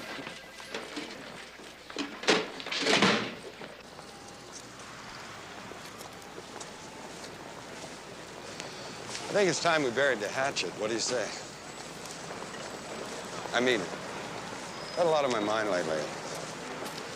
I know I've come down on you a little hard a couple of times. Let's wipe the slate. Take the afternoon off, go have a couple of beers, talk it over. Then what? We'll just take it as it comes. Put it out! Hey, let's stop playing games. Now, you came on to me real friendly that first night when you thought I could grease some wheels for you. Now you're playing the hysterical virgin when it's time to pay the bill. Bill, I don't owe you anything except doing my job. Oh, come on. There was more going on between us in this case, and you know it. I don't sleep my way to promotions. You sure go to a hell of a lot of trouble to advertise the merchandise for someone who's not interested. Oh, we both know what you want. I wanted exactly what I said. Strictly business as long as we're working together. What is it, Cat? You like guys to beg for it? Is that what turns you on?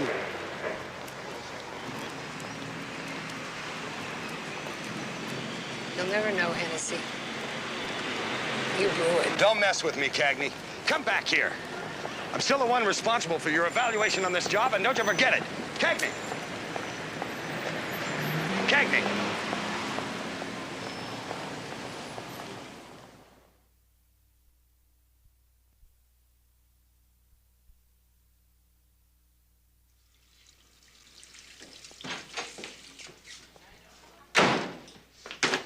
I've had it with that guy.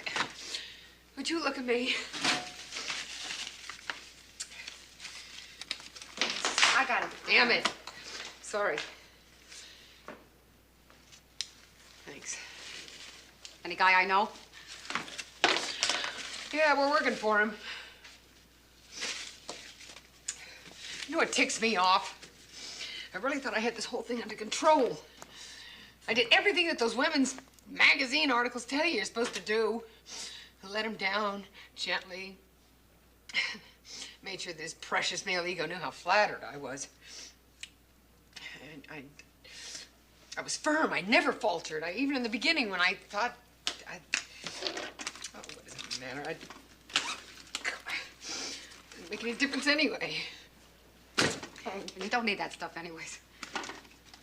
Ignore him, Christine. I can't. I can't anymore, Mary Beth. I've tried. He's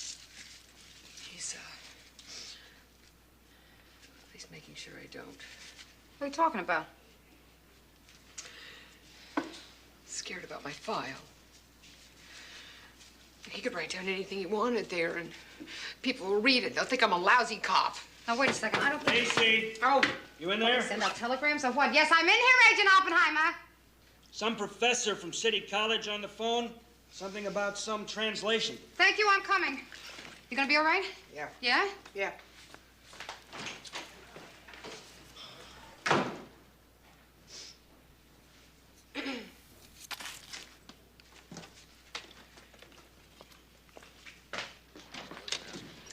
Detective Lacey? Yes. Once again, please, sir. Thank you very much, Professor Professor. Thank you.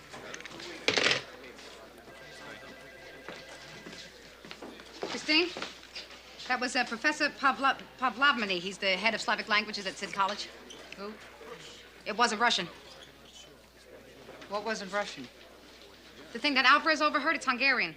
It translates, "This is for you, my darling." Then the gunman knew the Taboris. Apparently. You know the man who killed your husband, Mrs. Tabori?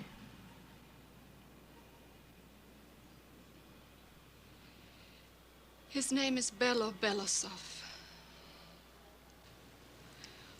We were students together in Budapest. Laszlo, Bela, and I. We fought for the revolution. We were young, idealistic. We thought we could actually win. We were throwing stones at Russian tanks.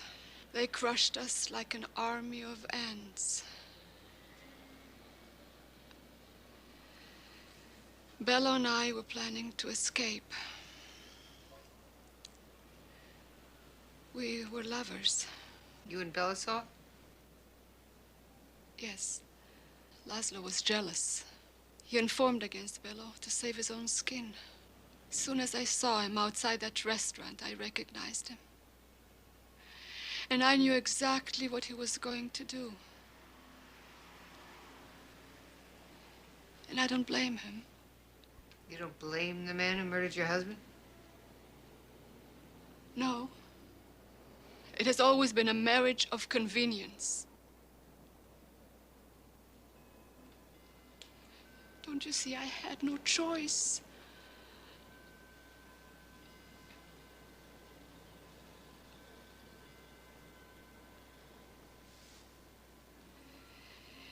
It's different for you here. Your choices are easier. Know something, Mary Beth? You're one hell of a detective. Oh, what's the big deal? All I did was check out your report. Glad one of us has our head on straight. You know what I think? I think that Captain Hennessy is going to be very crabby that we broke this one. You beat him on his own turf, Christine. Not yet, I haven't. Not as long as he can hold my job over me. He can't do that. He's made it very clear that he can, and he will. Either I come across or I get a negative rating on my evaluation report.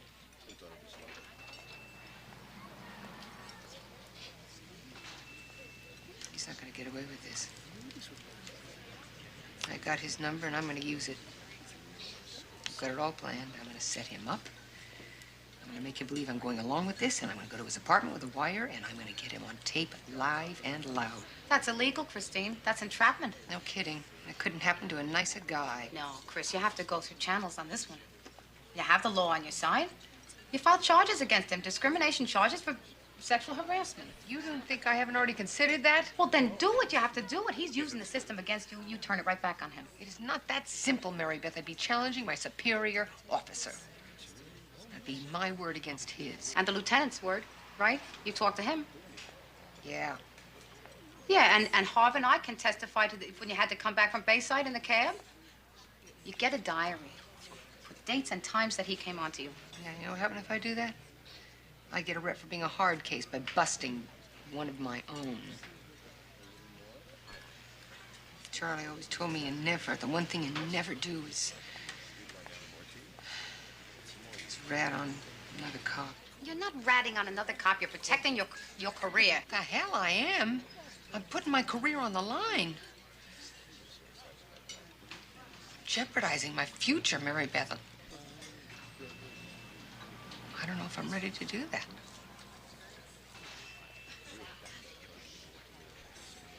Well, yours is not the only future at stake here, Christine.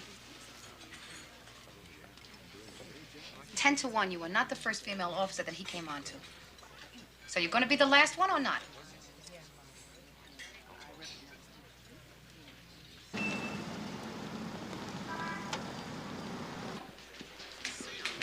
Lieutenant wants to see you in the interview room. What about? No idea. Just Cagney.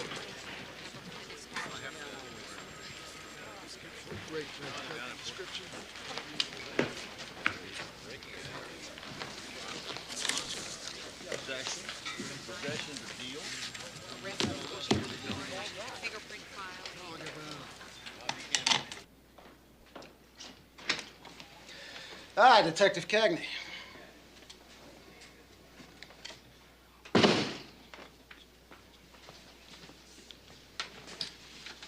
I think you know Captain Hennessy.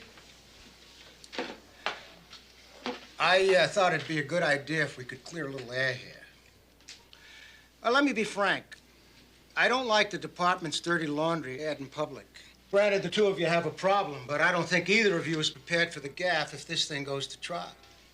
If you go forward with the charges you filed, Detective Cagney, you're bringing your own character into question as much as the captain's here. And, Captain, I'm sure you already realize that just the implication of any wrongdoing on your part will jeopardize your pending promotion to deputy inspector. As far as I can see, nobody wins. Inspector, I'm surprised that a personal misunderstanding could have been blown out of proportion like this. I mean, basically, the problem is the different sensibilities at work here. I mean, you know how the guys like to kid around, and they kid around, and but the women take it so seriously, and then they get all worked up over nothing. Now, my book, Detective Cagney, deserves a top-notch evaluation for outstanding performance on the Tabori case. I'm ready to back that up, if she's just willing to drop her complaint. That seems fair to me. I've already made it clear to Captain Hennessy that I don't trade favors or accept bribes. We're trying to work out a settlement here, Detective Cagney, one that both parties can live with. Well, I can't live with it, Inspector. Captain Hennessy threatened me professionally if I didn't sleep with him. I call that blackmail. And I think you should answer that. I don't have to sit here. Sit down, Captain.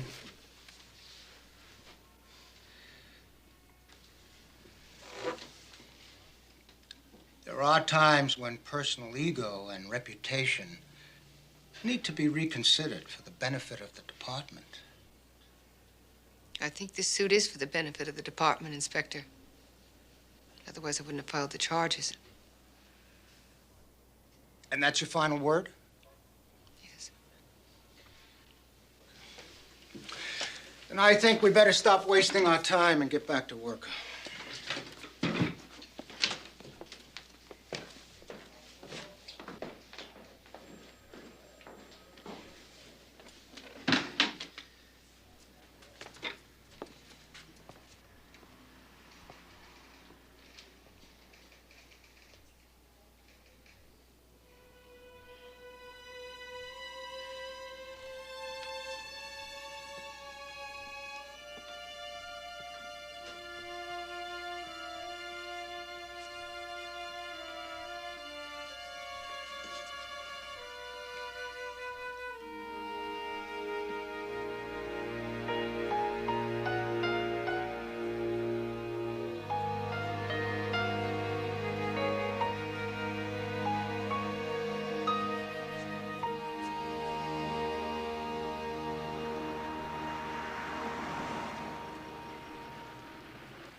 Hiya, baby.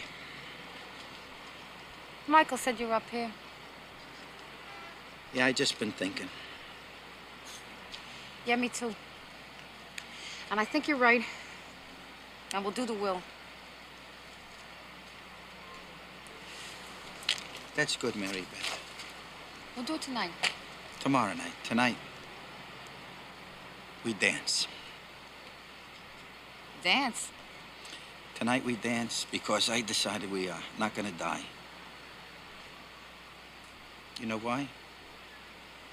Why? Because we love each other too much. That's why. Oh, Harv. That's the most romantic thing that you ever said to me.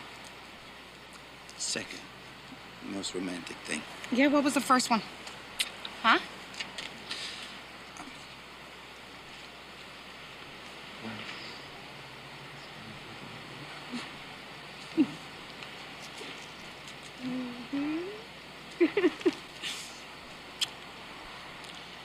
Excuse me. What? What is this? That's, boy's portable record player.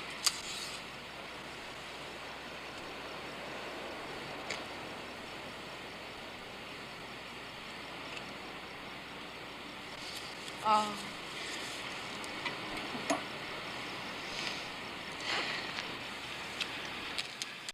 May I have this dance?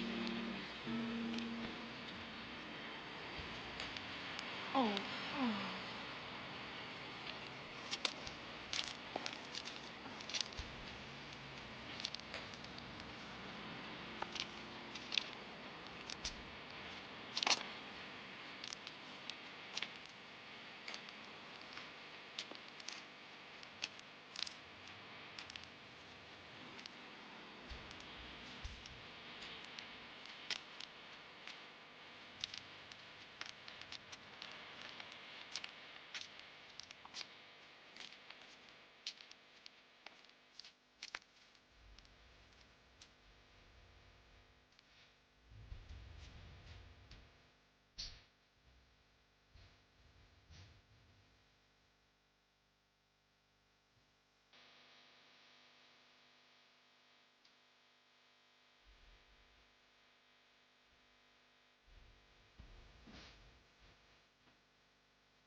We did it. Every bit of evidence can be traced to this squad. Who else would have the unmitigated style to do it? We got a 24-hour watch on him, unless he doesn't want us to. In which case, he simply goes to Bloomingdale's and he gives us the slip just like that. You stay with the tall guy. Leibowitz, you take the girl. I'm on a fat man with a fur hat. We got 3 of them. This time he's given me a leg up. Now, I don't know why he has, but I know I'm gonna nail him. Been able to recover. Very small little package. They say good things We've come in checked the small inventory of packages. recovered It stolen shows property, poison, ma'am. you know what I mean? That's true. I don't know. Maybe it's chocolates. What do you think? No, we're not giving up. Yeah, but I saw a letter bomb Seriously, once that look there's like a that. ring Ha! of these. Didn't come with a note on it. We better not rattle it. I wouldn't Tell have. them to hold it down, please. Yes, ma'am, I'm here. Yeah, it's missing the little... No, I'm on that. I'm sorry, on the Maybe it's from fingerprint some guy down. that Cagney shot down. What do you think? More than likely. Yes, ma'am, I have the serial number right here on my desk. I'll let you know. Yeah. Hi, guys. How you What's doing? going on? Okay, yeah. Whoa. Thank you. You got a present delivered by messenger. The bomb squad here is trying to decide if it's safe for you to open it. Oh, well, thank you, guys. Hey, think nothing of it. Thank you, guys. Too much. Thank you, guys. Who's it from? It says until tonight. No signature? I think it's from Steve. Who's Steve? Steve Hollister, an investment banker I met while skiing. We're having dinner tonight. Oh, that was certainly nice of him. Yeah, it's sweet. oh, my God. What? Let me see. Look at this.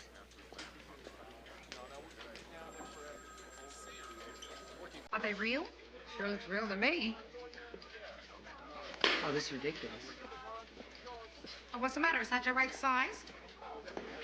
Mary Beth, I can't take this. I agree with you. Hold out for the yacht. Mary Beth, I have not even been out with this man. Cagney Lacey. Morning, sir. Morning. You 2 guys are up next. Jewelry shop, Fairbanks Tower was hit last night. Fairbanks Tower, that swanky place on Park, right? That's it. So move. Yes. So Steve Hollister, is he that rich? I didn't think so. It's hard to tell in ski clothes. We have beautiful gold and emerald piece in here. Went for about 6,000 plus tax. Fingerprints, I know. Mr. Myers. Sorry. Fingerprints. I keep forgetting. You see, what I can't understand is how they got past the sensors and things. Well, Mr. Myers, where do you keep your sensors and things? They're over here. Would you like to see them? Why don't we follow you? Would you? Oh, sorry. This way. Sure. Everything checked out fine this morning, but no pictures on the video monitors, no alarm set off, nothing. What about the time locks? Open, but I don't see how. I mean, obviously somebody made them think it was time to open, but now there wasn't acetylene torch, but it wasn't even used to open the display cases. This is very impressive equipment, Mr. Myers. And you're the only one that knows how to operate it. Me? Oh, goodness gracious, no. I don't know the first thing about it. Well, who does? Well, the management company takes care of the actual nuts and bolts. I just flip the switches. Okay. Well, we're going to want to do an inventory here. I've been in retail all my life. I could help you with the inventory. Appreciate the offer, sir, but give us a little time and you relax. We'll let you know. Let me know if you need any help. Don't touch anything. How could somebody so smart, someone who could dance through this state-of-the-art security hardware without a peep, leave a crime scene like this? You noticed that, huh? Honest to God, I've never in my career seen such assortment of physical evidence. The DA ought to cite him for littering. Well, torch may be traceable. We have what appears to be a perfect thumbprint for forensics to play with. Good. Here's a tie tack that was found on the floor near the vault. And a piece of paper with a number written on it, just crumpled up in the corner. Myers doesn't recognize it.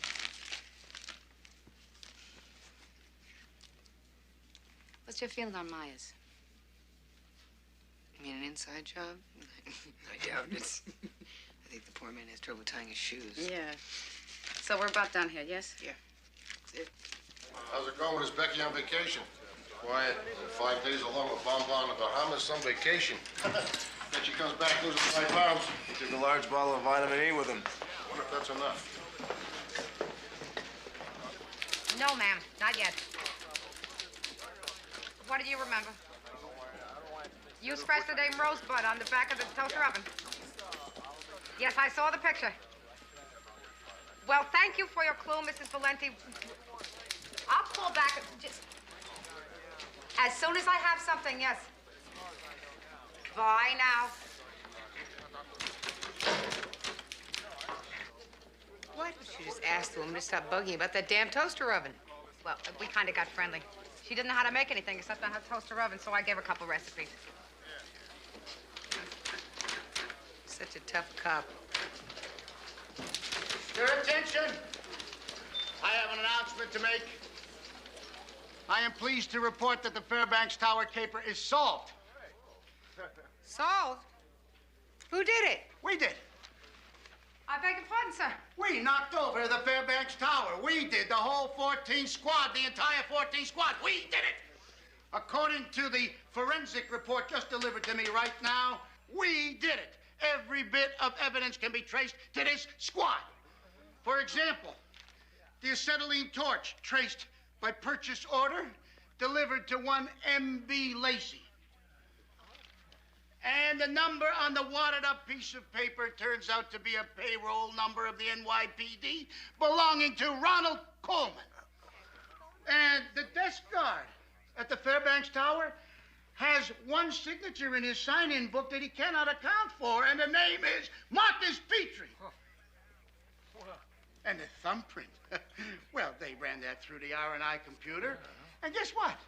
It didn't turn up a known felon. It turned up Victor Isbecki, detective 3rd grade of the 14 squad. This Becky had an alibi. He's on vacation. Oh, no. Oh, no, what? Oh, no. Well, you got nothing to worry about. You're the only one that's not implicated. Is that the hot sheet on the inventory, Lieutenant? Yes. Oh, could I see it, please?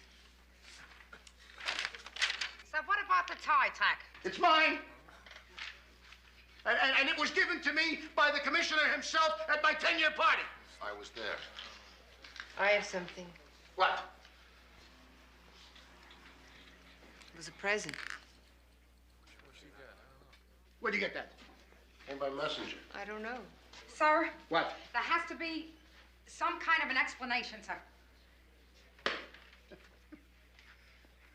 Yes, there's an explanation. Somebody is out there trying to make us look like a bunch of monkeys.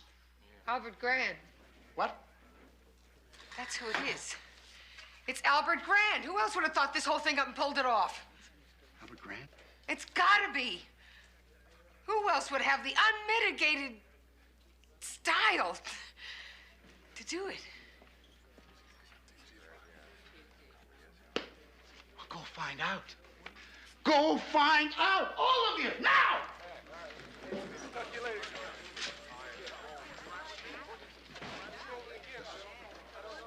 He's back. Yeah, I'll hold. Who's got the file? Right here.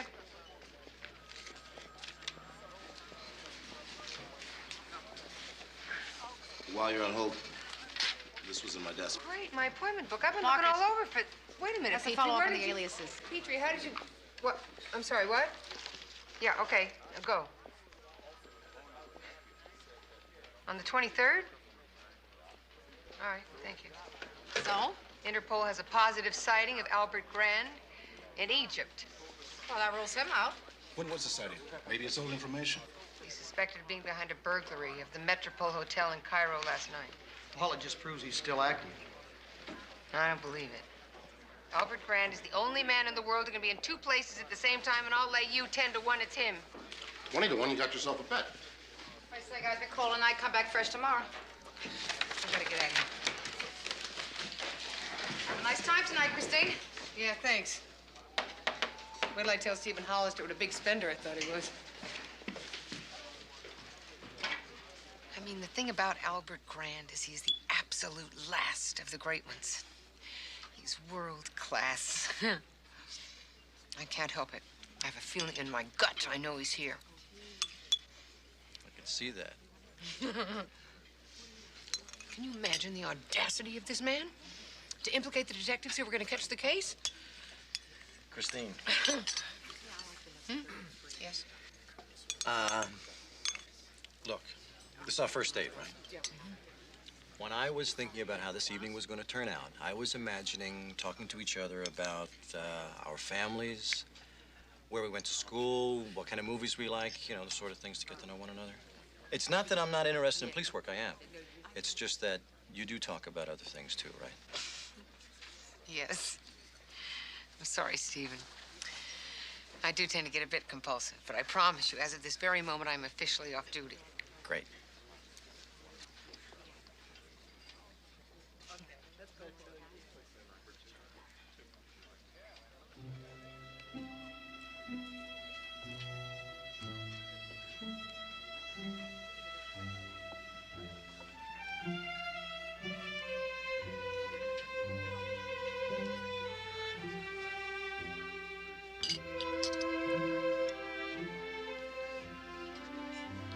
Stephen. Yes? Would you excuse me for just one moment? Of course. I have to go arrest somebody.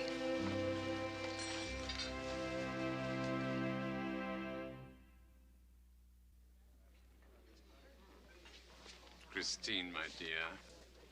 How splendid to see you again. Hello, Mr. Grant. Albert, please. What's going on? Oh, may I pour you a glass of champagne? I didn't come here to have a glass of champagne. Oh, dear. But you're not on duty, are you? How did you know I was going to be here? My appointment book. You grabbed it when you were setting up the Fairbanks Towers job. Won't you sit down? Just for a moment, please. I think you'll find this vintage rather amusing. Thank you.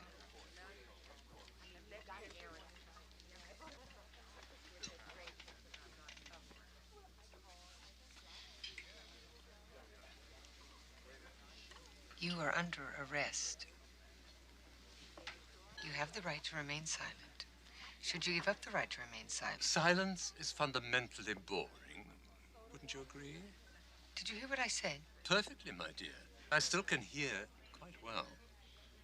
But I must confess I'm a bit confused. Whatever would you arrest me for? The Dunhill Hotel job for openers. I came this close to getting you. And you said so yourself. So, I'm gonna take you in for it now. Really? Does that mean you've uncovered some new evidence in the case? All right. I'm going to take you in for questioning regarding the Fairbanks Towers job last night. Well, the evidence in that case would seem to lead in other directions, wouldn't you say? How would you know that if you weren't involved? Christine, you wouldn't put a man my age through such an inconvenience without something more specific than, shall we say, a grudge. I'm sorry. I'm going to have to take you downtown just the same. You may have handcuffs, or not. Perhaps I missed something. What was the specific charge again?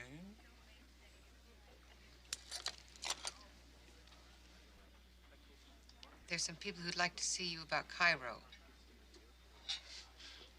Very good, my dear. First class. Thank you. Shall we?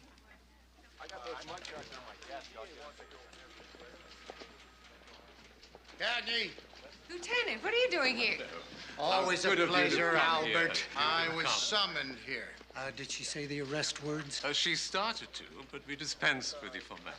Inspector Cagney, this is Mitchell Farnsworth, Mr. Grand's attorney. How does the attorney get here? He hasn't even made a phone call yet. Detective? Steve Hollister, another person in the room. He's my date. Here, Albert, sign this. Wait a minute. Wait a minute. Lieutenant? Now, if there's nothing further, Lieutenant, no, you're free to go, No, Mr. Grand. Wait a second. Wait 1 second. I have something further. I have some questions that I'd like to ask. No, I'm afraid you haven't. Well, I'm afraid I have. Because there is a current Interpol APB out on this man. Cagney, This is Mr. Grand's passport. The Customs and Immigration stamp clarifies that he entered this country the day before the unpleasantness at the Metropole in Cairo. I'm so sorry for causing such a fuss. Might I make it up to you? And take you out for that glass of champagne? And your friend, too, naturally. No, thank you. Another time, thank you. Certainly. In that case, au revoir. Goodbye, Lieutenant. Hey, Hollister, leave us alone a second, will you? Cagney, I want this guy. I am putting the whole squad on it. He is not going to make us look like a bunch of monkeys. He is on our turf, and this time he is not walking out of here with full pockets. Do you hear me? Yes, Lieutenant. Yeah, so what are you standing around here for? Follow him. Yes. Interesting date so far. Where are we going now? Oh, Stephen, I'm so sorry. I've got to follow him. Do you mind terribly grabbing a cab? Oh, come on, let me go with you. This is going to be fun. Well, you can't go with me on a tail. It's... Oh, it just occurred to me, my dear, that you might want to follow me. Seeing that the hour is so late, I thought I'd save you a lot of bother.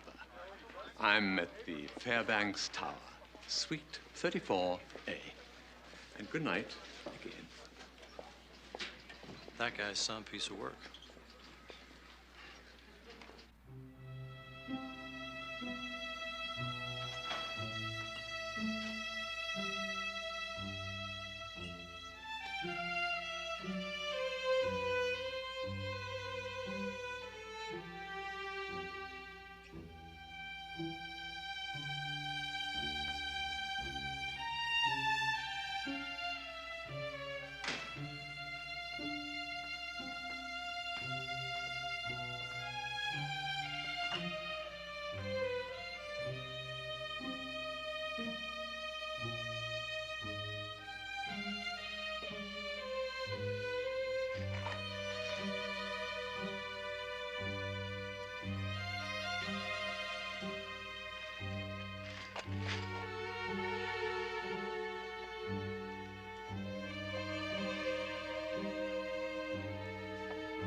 I hope you enjoy the wine. And please keep the pin. It's perfectly all right. The statute of limitations ran out years ago.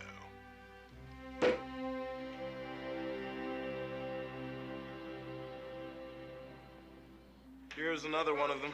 Known associate. He was part of the Saucon Valley job, a driver. I'll add him to the list. We disturbing you? I'm rereading his book. You think you're going to trip him up by reading his book? Well, legwork isn't going to catch Albert Grand. We did that last time, remember? Oh, by the way, I've run down 5 of the fences he's used in the past. Tell me good news. 3 in jail, 1 in Switzerland, and 1's become a born-again Christian. Maybe we should try prayer. Excuse me, everyone. Miss LaChocolate here is looking for Detective Isbecki. Is there something the matter, Mr. Chocolate? Well, I've been trying to reach Victor since Monday, and his phone doesn't answer, and he's not in his apartment. Oh. Well, I'm awfully worried. Did something happen to him? Victor? To Victor? Yeah, was he wounded in action? I mean, if there's something that I should know, Mr. could you... Chocolate, please sit down. As far as we know, Victor is... Undercover. He's working undercover. Yeah.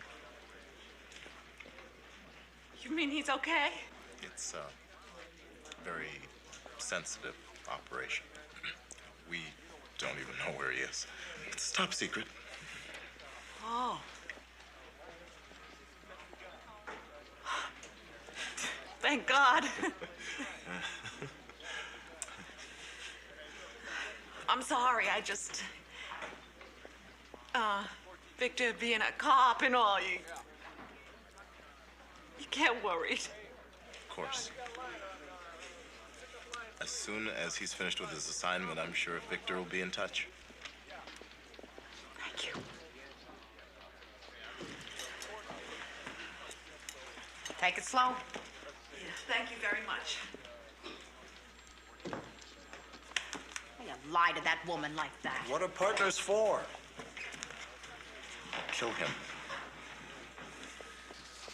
Why is this Becky telling everybody he's going to the Bahamas with Bon Bon? I have no idea, Christine. What'd you do with that brooch that Albert Grand gave you? Part of the loot from the Monte Carlo casino job in '55. It's being returned to the estate. Why doesn't he just buy you something? Because he's Albert Grand. We got another jewelry job. Where, sir? Offices of the Van der Voors Company. South African diamond mines? Yeah, I just hope that we didn't do this one, too. Can you arrange to keep this out of the newspapers? It's most important. The 2 officers outside were not helpful. Another thing that might be helpful is if we figure out who did it. Am I right, sir? Yes, of course. They really kind of messed up your place, didn't they, Mr. Herman? There's very little of value left out here. List. Here's a list of the missing items. Fortunately, the only good piece in the office was in my private safe. We'd like to take a look at that safe if you don't mind. Even if you do mind, I'd like to. Of course, that's right.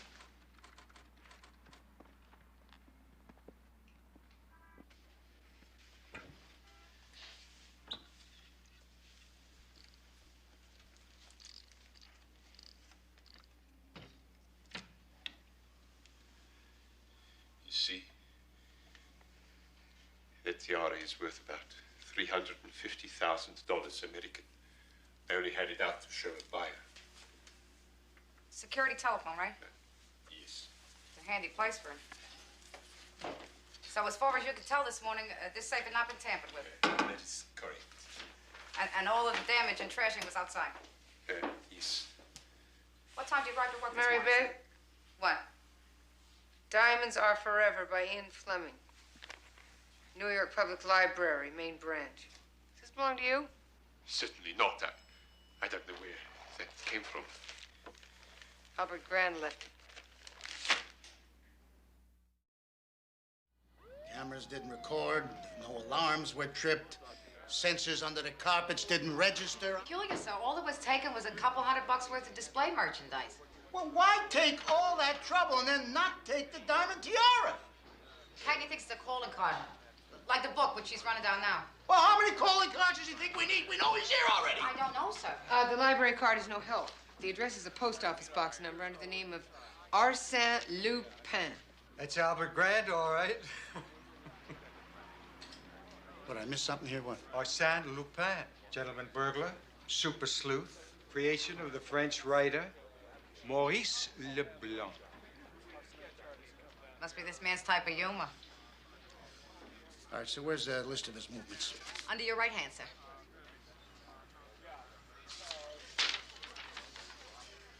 All right, so we know he is staying in a luxury suite at the Fairbanks Tower. Got a haircut and a manicure, then he went to Tiffany's. Sorry, forget it. He was only there 5 minutes. Then he went to a doctor's office on Park. What kind of doctor? I looked him up. General internal medicine. But did you talk to him? I tried to, sir. He cited doctor-patient confidentiality. We'd have to have a court order if we could ever get one. But maybe it was just a regular checkup. You know, the man is over 70 years old. Yeah, okay. But then he goes to Bloomingdale's. Uh-oh. That's right, because that is where we apparently lost him. Until he returns to Fairbanks Towers in a horse-drawn Hanson cab, no less. In that time, he could have been anywhere, seen anybody. You want to know what I think? Yes, sir. I am sick and tired of being one step behind this guy. We got a 24-hour watch on him, unless he doesn't want us to, in which case he simply goes to Bloomingdale's and he gives us the slip just like that, huh? This guy is laughing at us. I think I'm gonna call Nelman and ask for more men. No! It wouldn't be of any help. No, so go on out there and find something that does help. Yes, sir.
My dear Christine, I'm so glad you could come.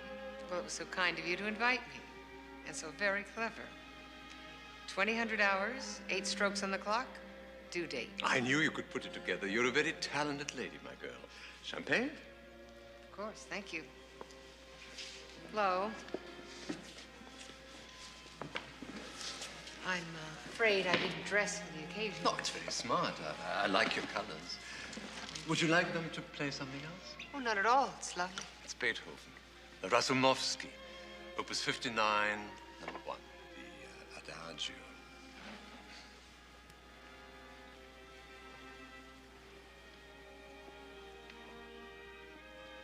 I must confess, I'm a bit disappointed. I heard from a friend of mine that you'd sent the pin back to France. I hope it wasn't because you didn't like it. Oh, not at all. On the contrary. It's just a little idiosyncrasy of mine. I had to return it because it was stolen. Such a long time ago. And the insurance company paid up promptly. So you see, see, it's the way of the world. Nobody got hurt a bit.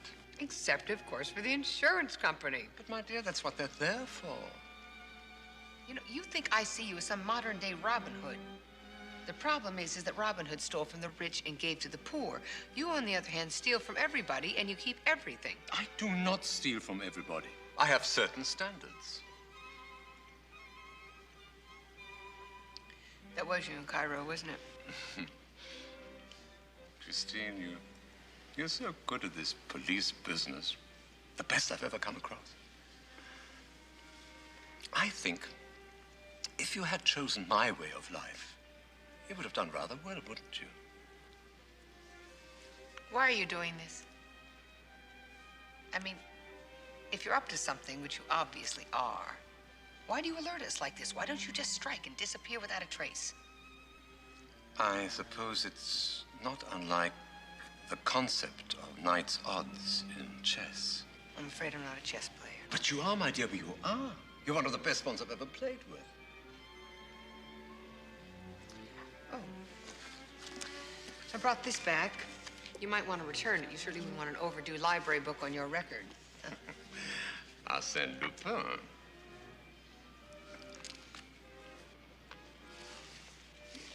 I brought your book, too. I thought maybe you'd sign it for me. I'd be delighted to. I enjoyed it very much. It's a little outdated, although chapter 11 holds up rather well, I believe.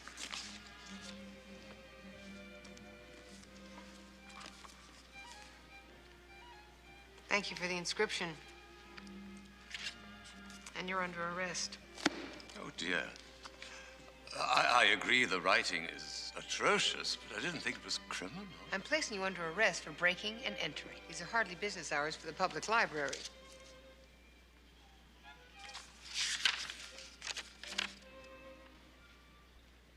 You rented the public library?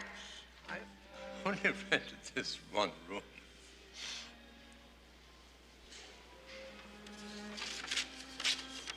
I've never heard of anything like that before. A mere trifle. Easily arranged. Now, Christine, I want to give you something. I mean, something you felt you could keep. Albert, why don't you just buy me something? What a quaint idea.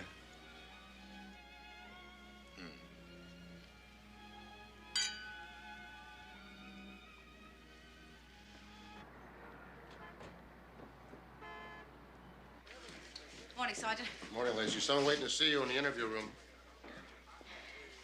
It's not Mrs. Valenti about her toaster oven, is it? It's worse.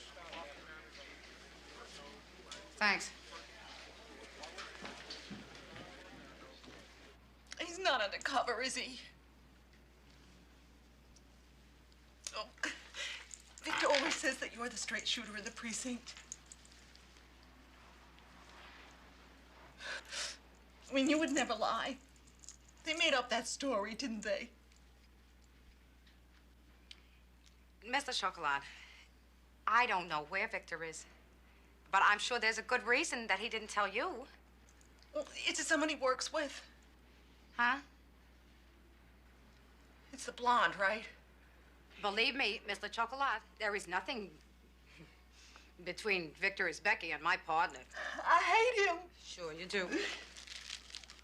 Big, dumb, Polish cop. Sure he is.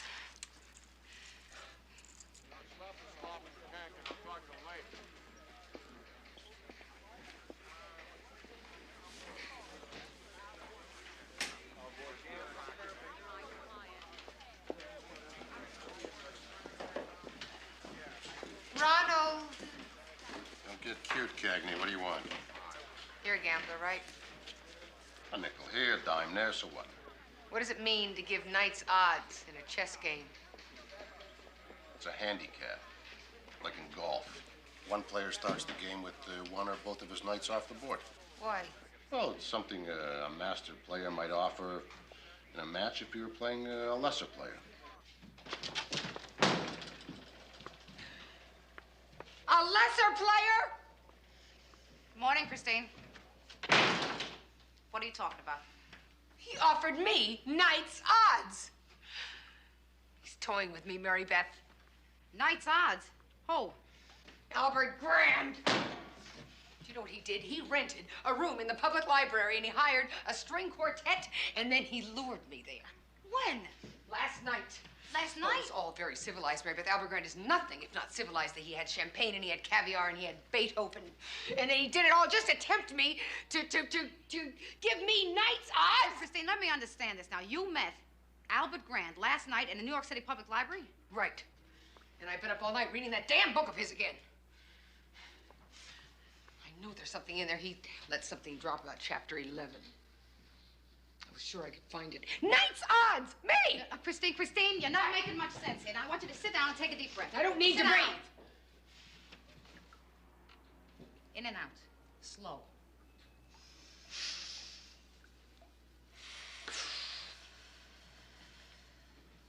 Okay. Start again. Chapter 11 talks about the best capers are like magic tricks, where the eye is sent over here when the real trick's happening over there. Or more likely, the trick's already happened before we even have a chance to know where to look. You mean the rabbit's already in the hat? Right. I love magic tricks. You know, Harv had an uncle who used to do magic tricks. He'd make eggs come out of his mouth and he'd find quarters in your ears. It was great. Well, it wasn't Doug Henning. Mary Beth, What? you just gave me an idea. You did. Come on. Come on.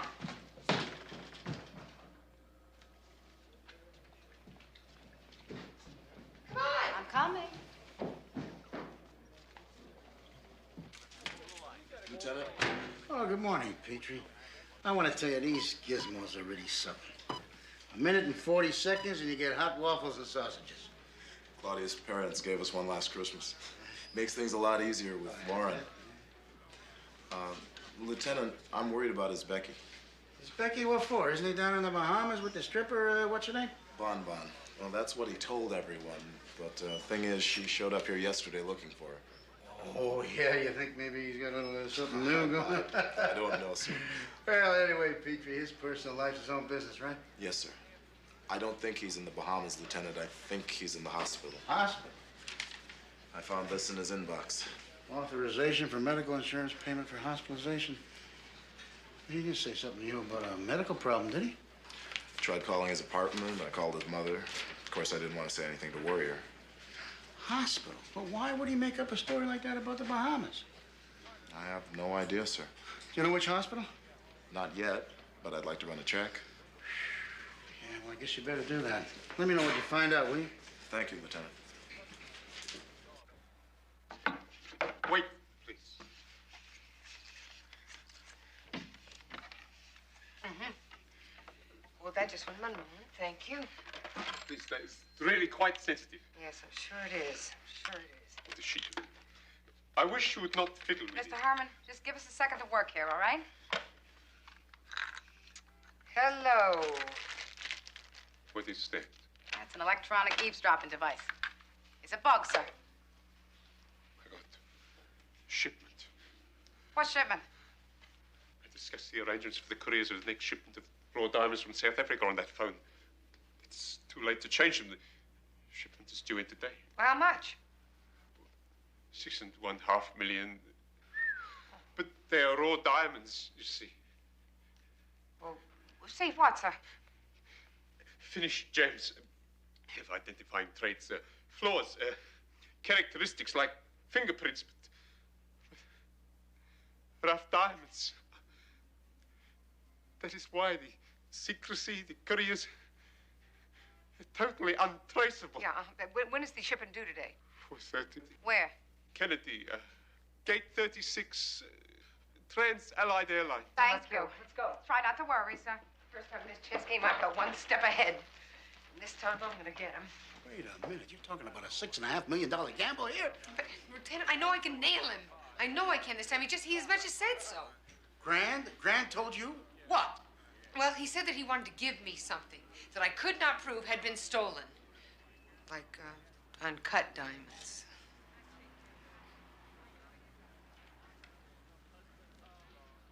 That's it. It's a hell of a chance that you want to take here, Cagney. I know, Lieutenant.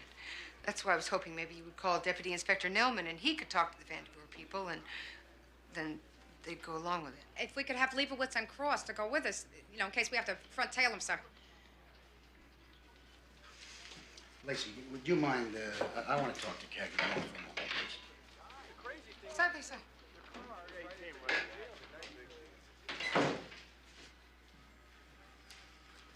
You got your head screwed on right. I have very strong feelings about this one, Lieutenant. Do you remember what he did last time? Yes, Lieutenant. Well, I don't want to see that happening to you again. But I lost my cool then. It's different now. Different, huh? How do you know you're not playing right into this man's hands? He is the best in the world, Cagney. He's a master. I know that, but this time he's given me a leg up. Now, I don't know why he has, but I know I'm going to nail him. And I'm asking you to give me a shot at it.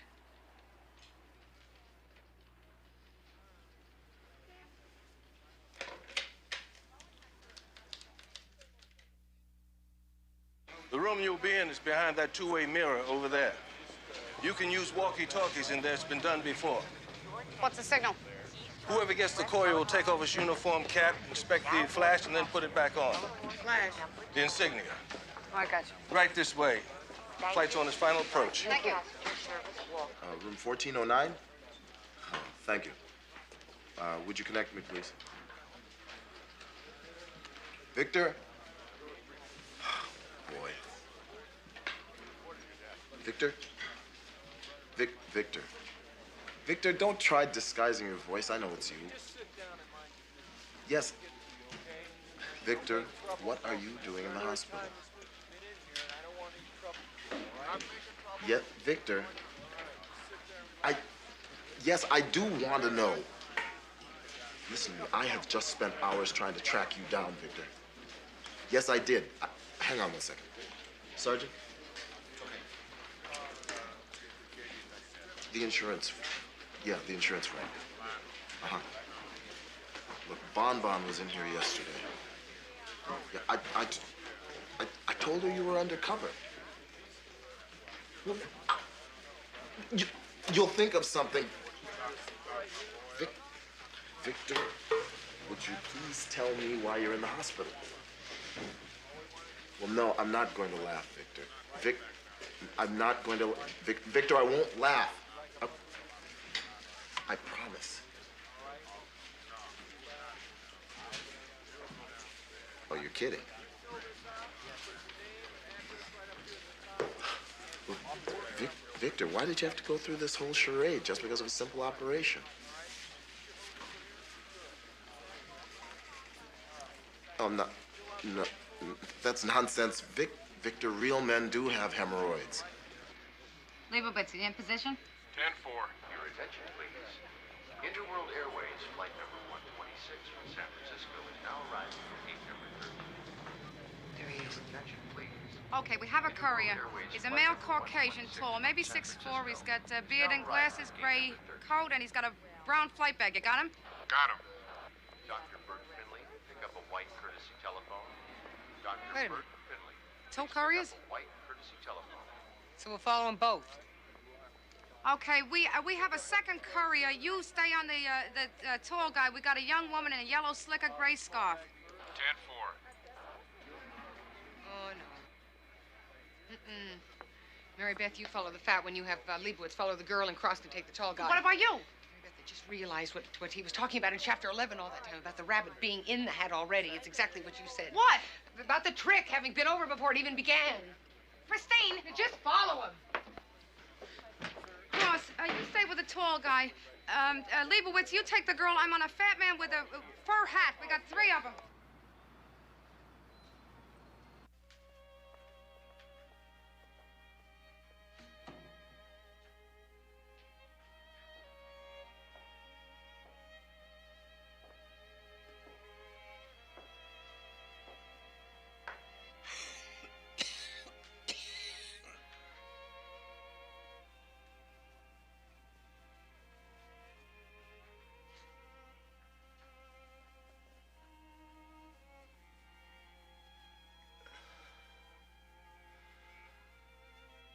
I should never have taken my nights off the board for you, my dear.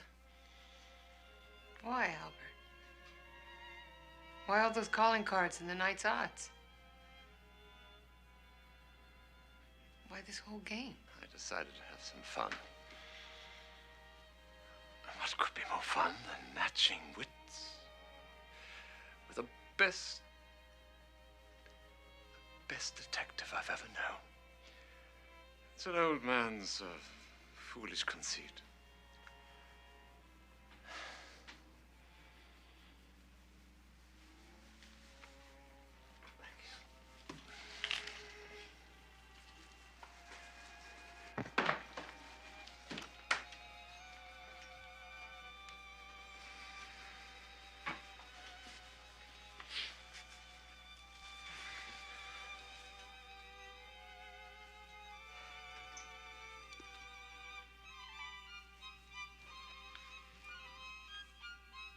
You used the security telephone to change the flight that the diamonds came in on, didn't you? My Afrikaans is a trifle rusty, but it suffices. The doctor that you visited, we were told that he was just a general internist. Oh, he is. But he's also one of the finest thoracic men in the country. It's a delaying action at best. So you knew all along? The knowledge that I would never live long enough to face jail gave me a certain freedom. The valises? It's a gesture.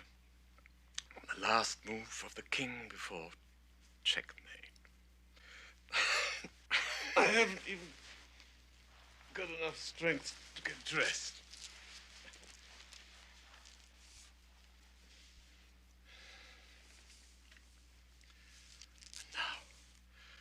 Say something to you which I've never said to any police officer on 5 continents.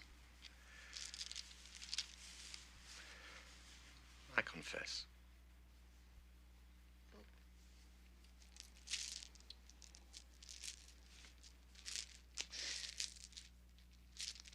This is ridiculous. You're a thief. Think of me as an artist, if you can. I do. And an admirer. I am so glad that I've known you. I suppose you won't keep these diamonds now that I've confessed. So, please, to remember me by. Please. It's beautiful, Albert.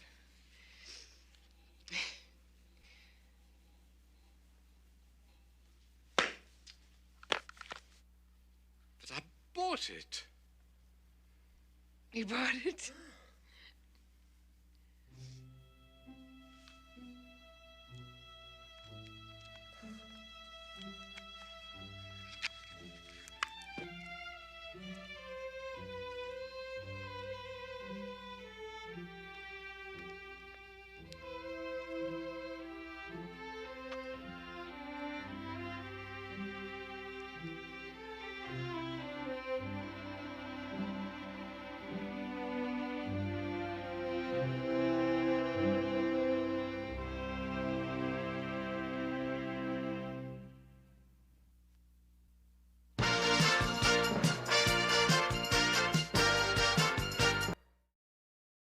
It's a subpoena for the prosecution. They're bringing Sarah Jones to trial for murder. She killed a man.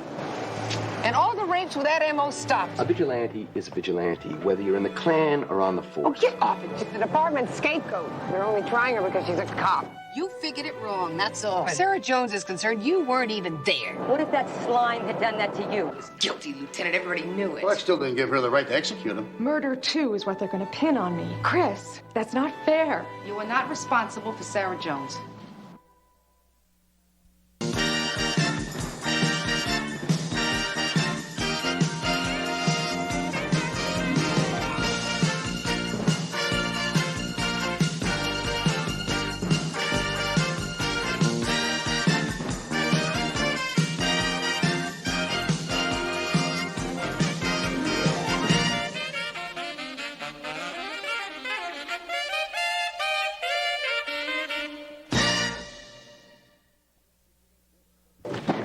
Yeah, and this time, Esposito, no banana chips and no dried papaya. Even an orangutan couldn't digest that stuff. It's about nutrition, but suit yourself, it's your colon. Tonight for you, it's gonna be cheeseroos and jelly beans. And how about some bagel chips? Incidentally, since you're already skimming 5% off every pot, how about a new deck of cards? Oh, get out of town. 5% hardly covers my overhead. Right. For a change of pace, how about a deck without nudes? It makes it very hard to concentrate. What, am I partnered with a Philistine now? You know what I'm partnered with, man? Those nudes are reproductions of world-famous art. His cleanest face happens to be in the Vice mug book. It's a bizarre coincidence.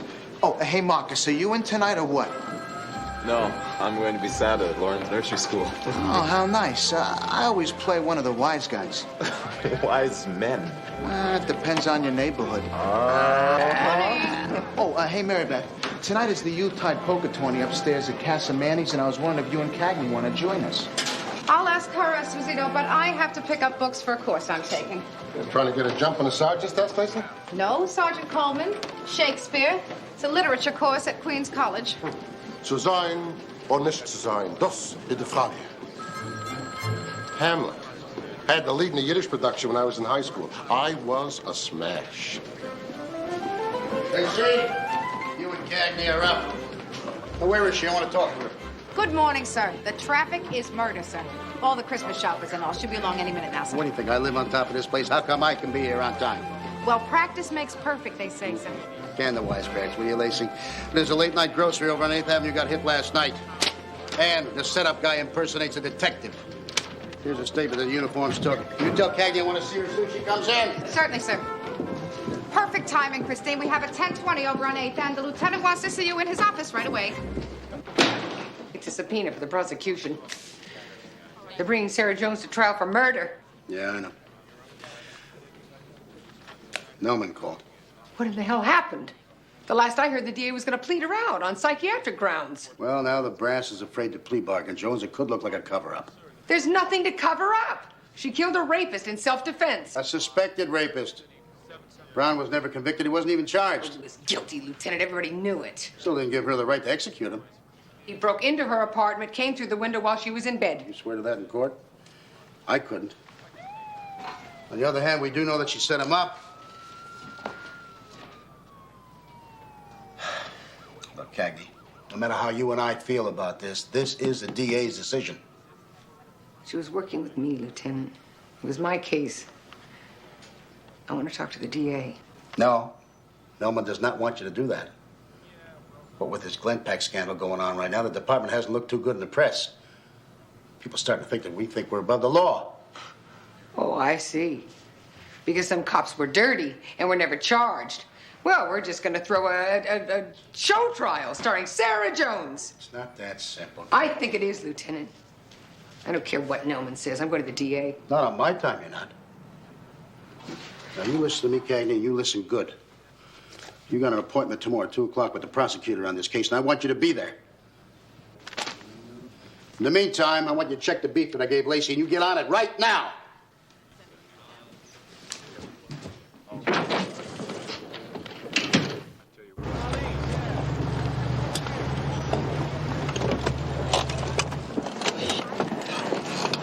It stinks. You want me to go on the stand against Sarah? I'm going to be the most hostile witness they've ever seen. DA's case doesn't hang on your testimony, Christine. What case? She's the department's scapegoat. They're only trying her because she's a cop. I wasn't there, but the way I understand it, she set a trap. She got William Brown to follow her, then she killed him. Mary Beth, they found the body halfway to the bed. According to Sarah's statement, she left the gun under the pillow until the guy refused to back off. And you call that premeditated murder? Because Sarah Jones says it wasn't? Sarah set herself up as bait to trap Brown. If she wanted to get away with murder, she could have planted a gun on him. Too bad she didn't. She'd probably still be in uniform today. Now, there's a thought. This is our market. Oh, sorry.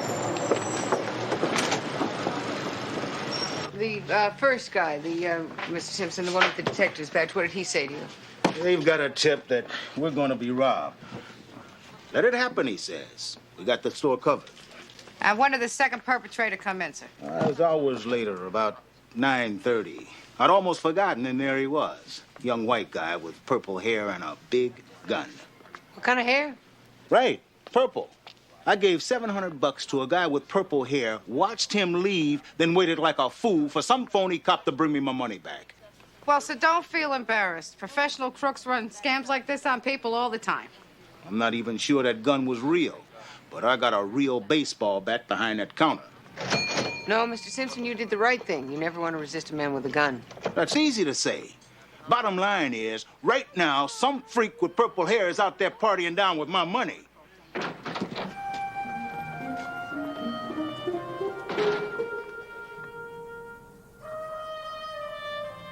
Oh, baby. That new shower head, that is something else. Those little pulsating jets, it's really wonderful. Harv, look. The notes in the margins, they're all in French. French. That's terrific. You spend $60 for used school books and you can't even read the graffiti in them. Oh, I think it's romantic, Harvey. You know, some French student that loves Shakespeare used this book, and now I'm going to use it. Probably says, I wonder what this guy is writing about. Oh. Okay, what do you think, Harvey? A dress or a skirt and sweater? Unless I would look too much like a college girl. Come on, you're not going undercover, babe. 1,000 years since I was in a classroom. Believe me, nobody will know. Harvey, maybe this is not the right time to start back. What?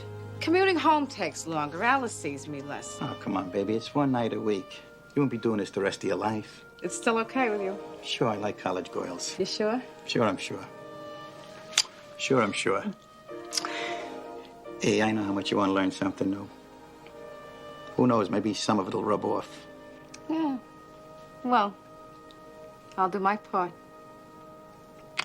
Well, that's a squad. Now I'm going to have one of my detectives over here show you the booking area. Okay, Zach? Sir. You please show our guests in the booking area. Show them around the whole So place. how'd you do last night, Sergeant? I'm wearing everything I didn't lose. Yeah, who was the big winner? Don't ask. Oh, come on, don't be a crybaby. I told you I'd front you enough money to get you to Make pay sure you charge them the same rate I'm paying. How'd we do? About as well as you did last night. Yeah, well, he deals seconds or he palms them. Or he marks the deck. I don't know what he does yet, but he cheats. Christine, he's an officer of the law. Yeah. Basil ran the list of police impersonators against the list of grocery robbers. Anything? Nothing that would connect them. What about Kesselman over in Bronx Bunko? Now, you see, two great deductive minds thinking as one. I already called him. Good. Are you on too, Cagney? Thanks. Cagney. The phony detective and his partner hit another grocery last night on 7th Avenue. The night shift handle it? No, the guy's wife didn't call in until this morning. Guy was apparently too embarrassed because he got caught in a scam. We'll get right on it, sir. No rush. Tell Sarah, Don't open up till noon. Yes, thank you. Bye. And don't you forget, you got an appointment downtown. 2 o'clock, the prosecutor's office. Yeah. I made a note in my memo book in red ink, Lieutenant. So where are we going? 7th Avenue near 30th, but not till noon. Oh, good. There was Sarah Jones' attorney. He's over at her place, wanted to come by for a minute, and now we have time. You say why?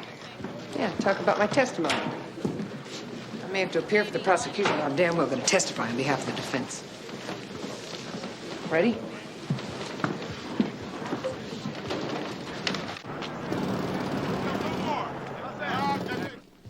You were on pregnancy leave when I was working with Chris. Did you have a boy or a girl? A girl. Alice Christine. That's so sweet, naming her after your partner. Well, congratulations. Thank you. I'm sorry for the interruption. It's all right. Okay. So, do you understand why Sarah's not pleading self-defense? I'm not sure. The DA will try to prove that I deliberately lured Brown to that apartment to kill him in cold blood. Yeah. They're going hard for second-degree murder. And because Sarah was on suspension at the time of the killing, they stand a good chance of getting it. So you're hoping for manslaughter? Oh, no. I'm going for an acquittal based on the extreme emotional stress Sarah was under at the time. That's called an affirmative defense. Yeah, but don't you have to prove a direct connection between Sarah and Brown? Or an extreme emotional stress or a trauma between the two that could trigger the killing. Will Sarah's history as a rape victim be enough? That, and the fact that William Brown was the man who raped me.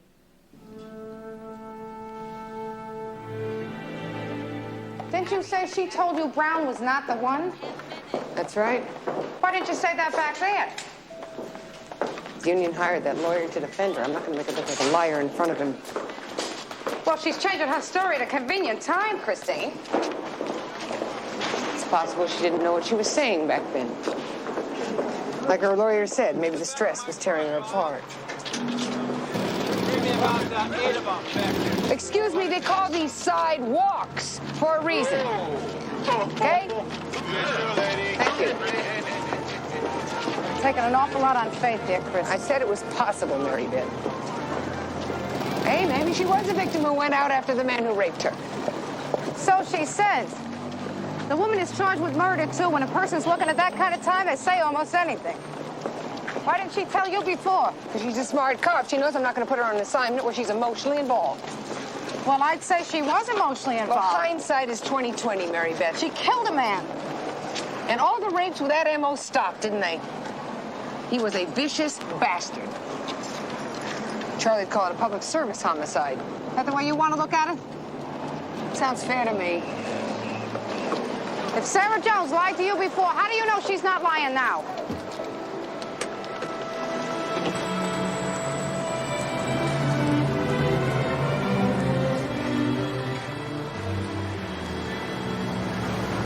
Sundries. Beg your pardon? Irwin says that I should go into sundries. Sundries are safe, he tells me. But no, I gotta stick with fruits and with noodles. Getting back, Mr. Jacobs, you said that the man who showed you the badge ID'd himself as a detective. Yeah, and then he tells me that I'm gonna get robbed. So, what else is new? 9 times already I've been hit. I don't know, maybe Irwin is right. Sir, can you describe this man? Louis, you cushioneer, you? You're standing in front of my tomatoes. They're my loss leader for today. Will you let the customers see them, please, huh? I don't know, this guy, he kind of reminded me of a detective on TV. That narrows it down. Yeah. And which detective would that be, sir? Let's see, you know this guy who's always sucking on a lollipop? Kojak. Yeah. So the man was bald? No. Had a full head of hair. Tall, thin, like a beanpole. But like I said, he was sucking on a lollipop. Joey, you go. I said in the window. Please, you'll wait a minute, huh? I gotta go commit a murder. Joey, you go. I said in the window. 2 hits in 2 days. I can't believe people are falling for a scam this old. What do you think? Vince Ferrelli, maybe? He's still doing time in Attica. Okay. So we put the word out, all the grocers in the area. Be on the lookout for a hairy, skinny Kojak.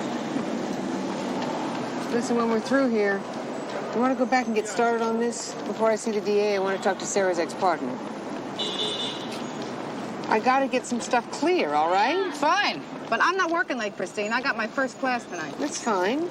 So we'll have the night shift finish calling the stores. I want to be there early, get a seat in the front row, kind of like the early bird getting the worm. Mary Beth, it's all right. Although after all these years, I'd be happy with a bee. Bumblebee, worm. Joke? Not even close. Listen, Mr. Jacobs, could we move it along, please?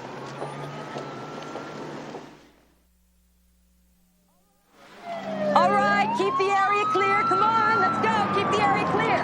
What else can you tell me about Sarah Jones, All right, please? come on, keep it 2 years ago, moving. Sarah took a leave of absence. Now, did you notice that she was different when she came back? You mean, did she have a sudden interest in certain types of cases? Did she? Jumped on every rape call that came over the radio. Was there a specific type of rape, a specific M.O. that she was interested in? Yes, it was.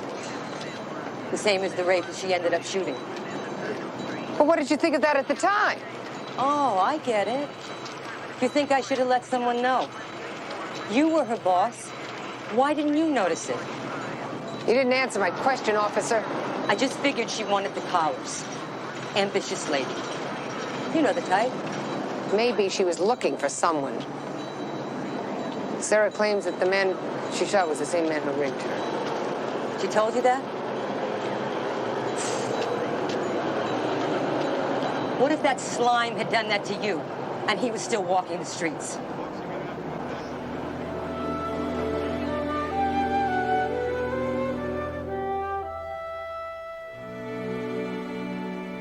You exaggerate. I did not say it like that. Would you like wine? Is that an offer or a threat? Come on, Chris. That is how you see it. Sarah Jones is innocent. I didn't say that she was... A victim of the department's relentless pursuit of a clean image. She is a victim. She knew exactly what she was doing. That's exactly what the DA said. You should have heard him today. He was after blood. She didn't trust the justice system. She decided to take care of Brown on her own. Well, life sure is simple from Mount Olympus, isn't it? Maybe you can get us road maps so we can all find our way up there. Chris, a vigilante is a vigilante, whether you're in the Klan or on the force. Oh, get off it, David. For an ACLU lawyer, you should sound like a DA. Now, there is no need to get nasty. Sarah Jones was a good cop. And she's not some survivalist who goes around blowing people away on the IRT. She went through hell and she made a mistake. And it's not your fault.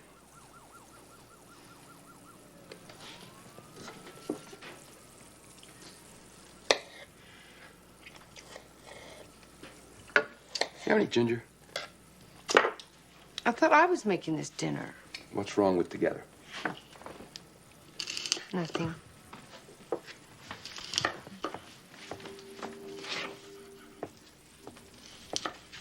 Here. Thanks. It's not fair, David. The DA wants to nail her for murder, and she does not deserve it. I wish I could be as sure as you are. Don't put too much in. I won't. That's what you always say, but you always do. Sorry. How about we skip dinner and we go straight for dessert? I mean, I've been away for a long time. And I missed you. Yeah? How much? Skip dessert, and I'll show you. I thought you were hungry. I am.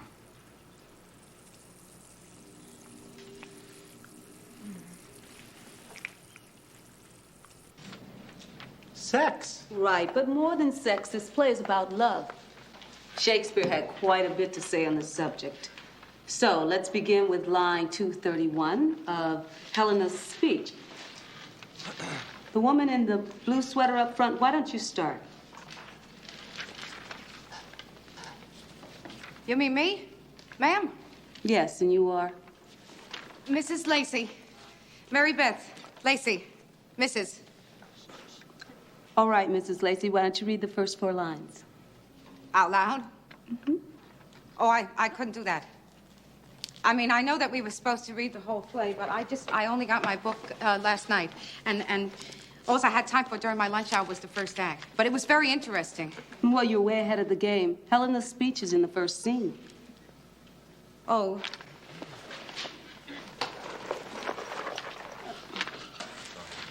While you look, how about the gentleman over here on second from the end? Would you please begin? Starting with things base and vile. Oh, here it is. I found it. All right, Mrs. Lacey, go ahead.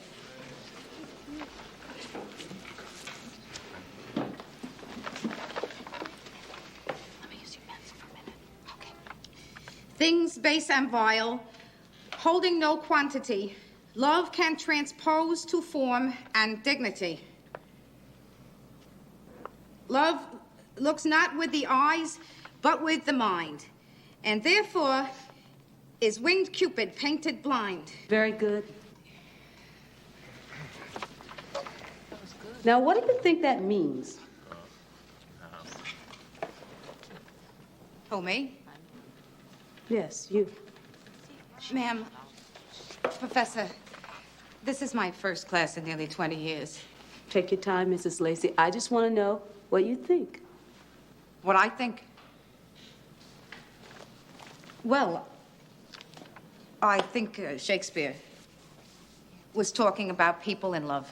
And what was he saying about love? Oh, well, that sometimes when you're in love, you don't see everything. That's why Cupid is blind. Of course, personally, I have never seen a blind Cupid before. Go on. On? Well, is this Cupid blind to anything in particular? Oh, well, I think he was blind to a person's faults. I mean, like my husband Harvey's cousin Maureen when she was going this vacuum cleaner salesman, and he was playing the horses all the time. Everybody knew it, but Maureen didn't want to see it. That's probably wrong, huh? No, Mrs. Lacey, that is exactly right.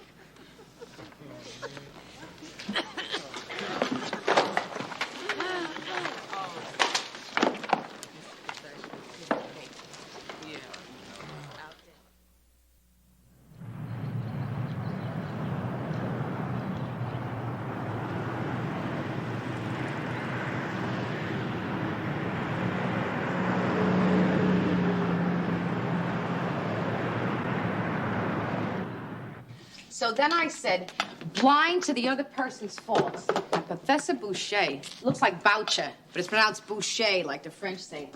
She said, I had a real, what was that word? Aptitude. That's it. Aptitude. Is that something? Sounds like a setup for doing more work. Next week, we're going to read Macbeth. Yeah, we read that in class. Definitely R-rated for violence. Professor Boucher says it is the greatest tragedy in English literature. I saw the movie. I wasn't that impressed. It's William Shakespeare, Harvey. Yeah, I'll take Neil Simon any day. Professor Boucher says we get extra credit if we go see the Royal Shakespeare Company. It's Thursday night. You want to go with me? Now, wait a minute, babe. That's the night we're supposed to go see Artie LaMotta in the bowling runoffs. It's Derek Jacobi, Harvey. One of the greatest Shakespearean actors in the world. And this is Artie LaMotta, the best bowler in Queens. Well, you don't want to miss that, then. But I don't think that Artie's going to care if I show up or not. Wait till you see The Witches, Mom. Very Stephen King. Hey, come on, Mary Beth. You know how much Fran and the other wives love having you there. Harvey, Professor Boucher says that this is a once-in-a-lifetime experience. Well, if Professor Boucher said it, I guess that's that. Harv? Don't worry, babe. I'll have Mom watch Alice. I will take the boys with me. You are covered, babe.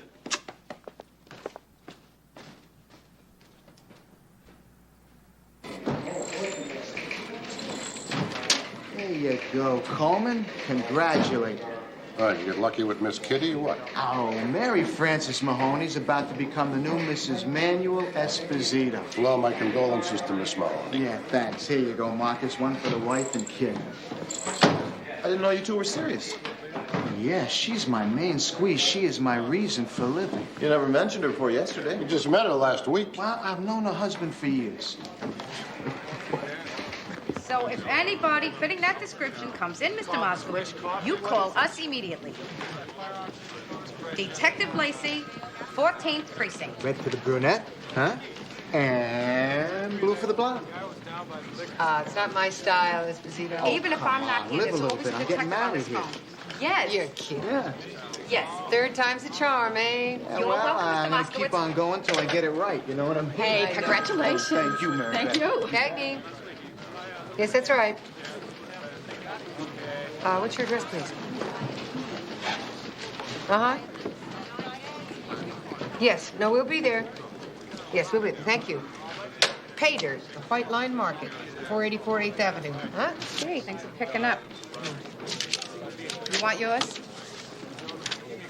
Oh. Harvey likes the French can look, eh? Oh, hey, Mary Beth, you got the legs to show him off. This is true. Yes, Cagney. Hi, Sarah. No, I can't tonight. I'm working. Mm-hmm. Yeah, tomorrow would be fine. Okay, Sarah, I'll talk to you then. Bye.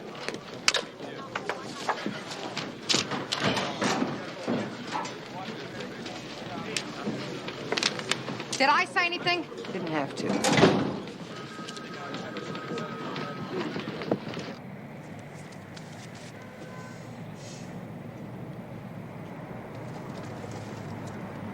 Okay. Reindeer with the red nose or angel with the broken wing? Cookied out. Me too. Take the rest of these home for the boys.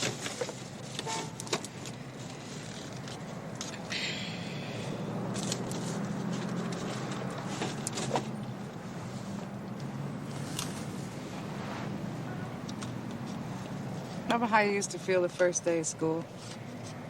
All excited, butterflies doing swan dives in your stomach. Like something big is about to happen, but you don't know what it is? I used to feel that way about men.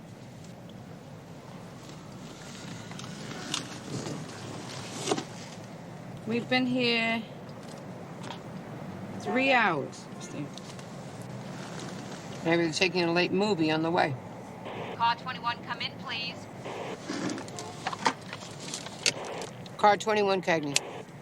Howie's Market, 39th and 7th. Just got a call from your perp. Expects to be hit momentarily. Sounds like they decided to take it farther north. Dispatch another unit. We're sitting tight. We're 9 blocks away. Let's take it.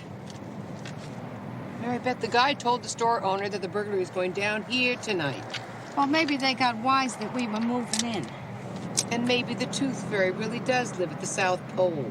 You want this collar or not? 1, they don't call, they do it in person. 2, the bogus cop sets it up in the afternoon. 3, they could have changed their MO. And I'm telling you, they're just trying to draw us off. While we are sitting here arguing, the deal could be going down, Sergeant. We're not moving. Yes, sir.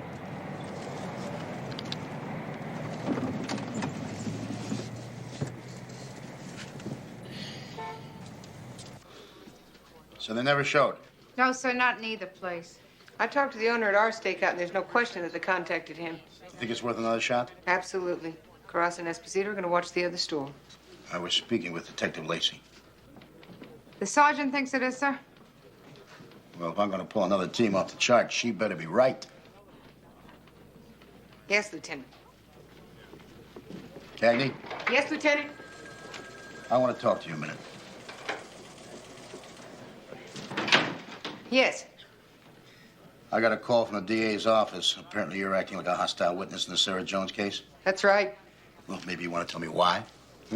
When this department's got a history of cooperating with the DA's office, not undermining his cases? Sarah Jones' attorney asked me to testify for the defense, and I think the woman deserves some support. You think that you're the only one here who feels some responsibility for this situation? I never said that I felt responsible. Bottom line is, Cagney, that we got smart too late about Sarah Jones.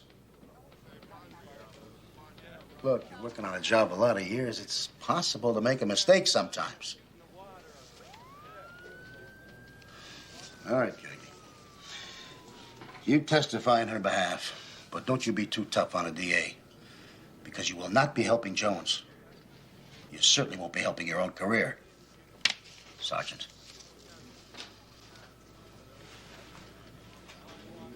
Yes, Lieutenant.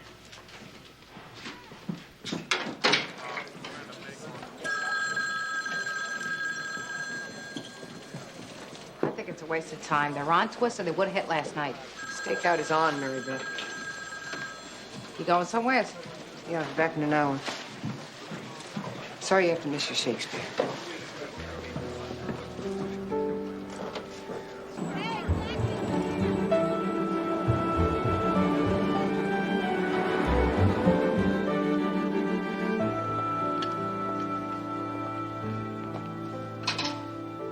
You want to tell me the truth now? Is Brown the man who raped you? I told you he was. A year ago, you told me he wasn't. I was afraid you were going to take me off the case. I'm sorry. I should have known that I could trust you. How do you know this is the same guy? You never even saw his face. I heard his voice. I'll remember that voice until the day I die. I didn't mean to kill him that night, Chris. All I wanted to do was to stop him. You, of all people, should understand. I gotta get back to work, Sarah. Chris, wait. My attorney thinks that the reason you removed me from the case is that you knew Brown was the man who raped me. Why does he think that? That's what I told him. The jury has to be convinced that he wasn't just a suspect. If you don't testify to that on the stand, I don't have a chance. They've got to believe he was guilty. Sarah, if they don't, forget my getting off. Murder, too, is what they're going to pin on me. For getting a rapist off the streets. Chris, that's not fair. That sure as hell isn't justice. I'm depending on you. To lie for you? You never lied before to get a job done? To get a conviction? Look, even if I get off, do you think I'll ever be free of what he did to me?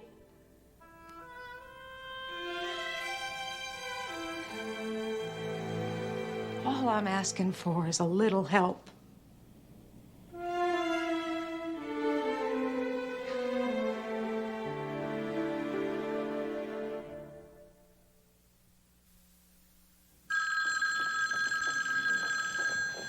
This is Christine. I can't take your call right now, but if you leave a message, I'll get back with you. Hey, Chrissy, it's me. Just calling to see how you're doing. Nothing much on this end. No drinking. Sober as a judge. Just a minute. Donna is making pot roast tonight. Give me a ring when you get a chance. Yeah, who is it? Hi, Tony. Frankincense and mirth. This is the mirth part. Oh, gosh, that's awfully sweet of you. But, Tony, I really can't. Please don't get comfortable. Don't be a tough guy. Just want to talk for a minute. I've got to get to work. I want your opinion on something. I can't. I'm late now as it is. I knew I could count on you. See you around, Sarge.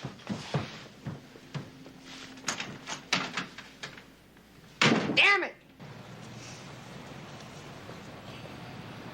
Not a creature was stirring, not even a mouse. Give it a few minutes, he'll show up. Bet on it. Well, he better hurry. The store is closing. Think we could turn the car on, get some heat going in here? You want to draw attention to us? There's nobody coming, Christine. My feet are frozen, so you want to do me the favor? When the store closes. Oh, give it up, will you? Save us both from frostbite. You figured it wrong, that's all. And we don't know that until the store closes, and I'm not turning on the car till it does. The last 3 days, you turned into a real hard case. Mary you know Beth, that? get off, Beth. I don't know if it's this Sarah Jones business or what. Where Sarah Jones is concerned, you weren't even there, remember? And if there's a problem with her, then it is my problem. Fine. There's no problem with Sarah Jones. So, why are you so tense? I am not tense. Could have fooled me. I'm thinking about something. Is that all right with you? Fine. I'm the one who's nuts. Sitting in a frozen Plymouth in the middle of the night. I should be watching Derek Jacobi do Shakespeare.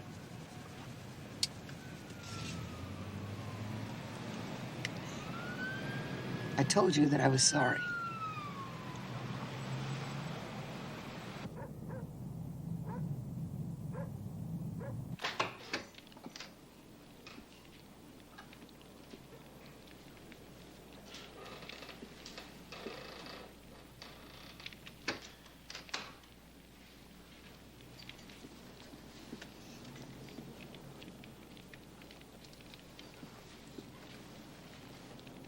Hi, sweetheart.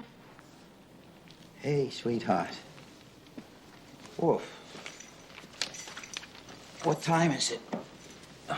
7 minutes past midnight. Hey, it's good to see you. How was work? Lousy. Sat in that stupid car all night for nothing. Which I knew was gonna happen. But Sergeant Cagney. Nice tree. Yeah, I know you liked the little one last year. So the boys and I went out after bowling and got you a little bigger one. Smells great. You got it in plenty of time, too. You couldn't have waited for me to help choose it? Well, you're getting pretty busy these days, Mary Beth. You got a point here, Harvey? Oh, what with your work and classes, maybe a couple of things happen around here without you. I see.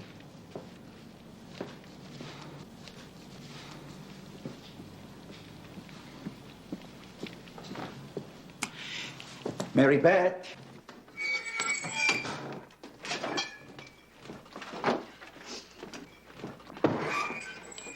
What's going on, Mary Beth? You want a blue spruce, maybe? What? We always wait till Christmas Eve when they go on sale, and then we all go together and get some little orphan tree that nobody else wanted. But this year, you had to go out and get one nice and early because you're mad at me or something, and you want to leave me out. Nobody was leaving you out. Oh yeah, who you trying to kid? That's exactly what you did. Hey, You're the one who wanted to take classes when you already got a job that wears you out. You can't have everything, Mary Beth. Yeah? You're occupied with your business, fine. But the family keeps on going. What happened to I'm behind you all the way, babe? I've been to one class, Harvey Lacey, one. And you're acting like some kind of widower. It's not a crime for a man to miss his wife.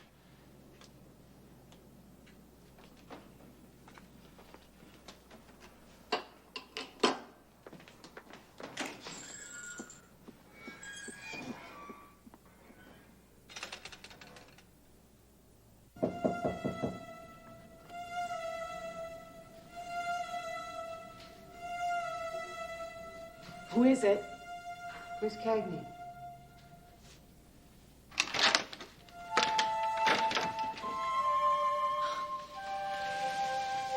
Oh, I'm sorry. Did I wake you up? No.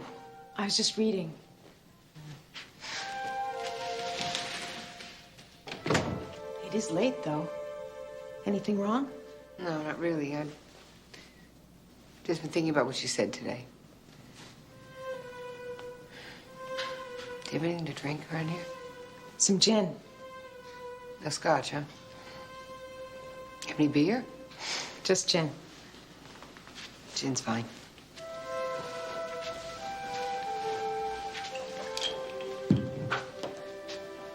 Tonic? No, just ice things. Impressionist painters, I have this same book. There's some beautiful work in there. Actually, I just used mine to cover up a couple of cigarette burns on the coffee table. There you go. Oh, thanks.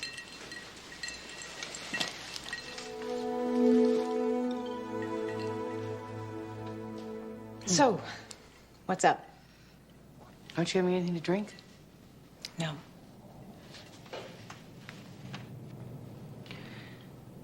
Sarah, I'm not going to do it. I thought you were my friend. I am. But I'm not going to lie for you. I'm facing 20 years. You're asking me to perjure myself. Oh, yeah. Excuse me. Big freaking deal. Well, yeah, it is.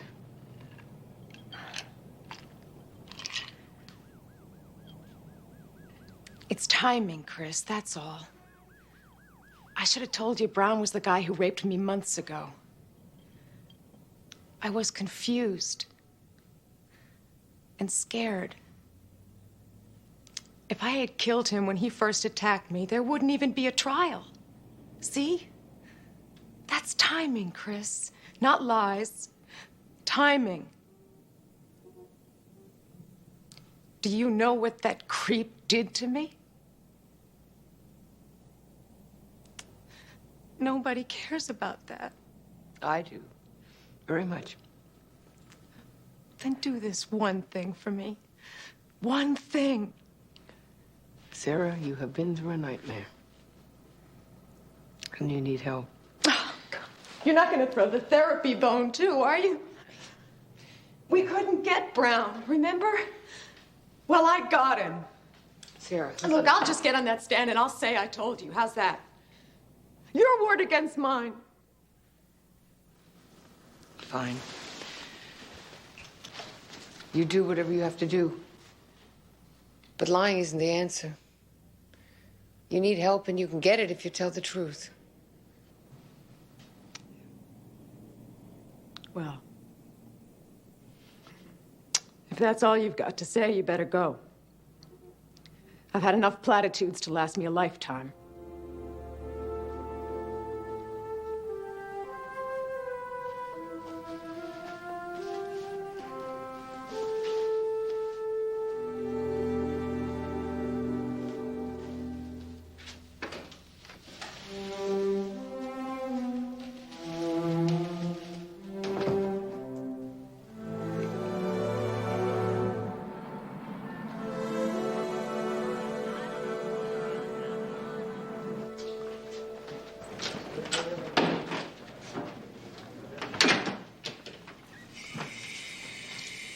How'd it go in court?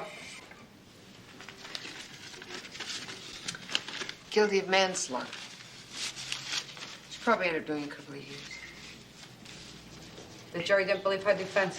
Nope. Did you?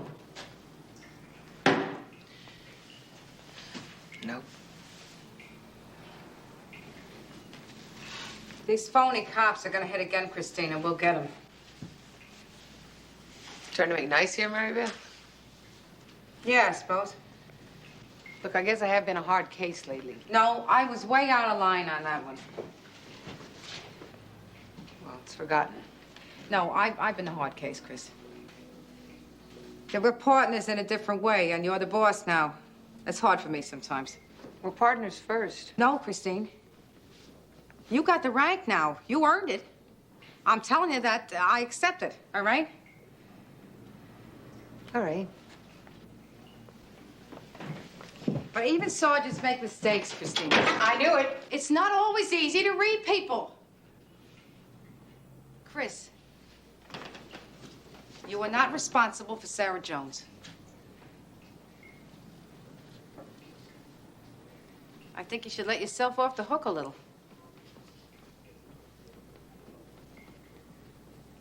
That's all. Oh, wait a minute. You have any plans for your lunch hour? You have a play, something you're supposed to read? No. Oh, Bloomingdale's was having a lingerie sale. What do you say you and I go spend some money together? And not talk about work. Yes, sir. Detective? Sergeant?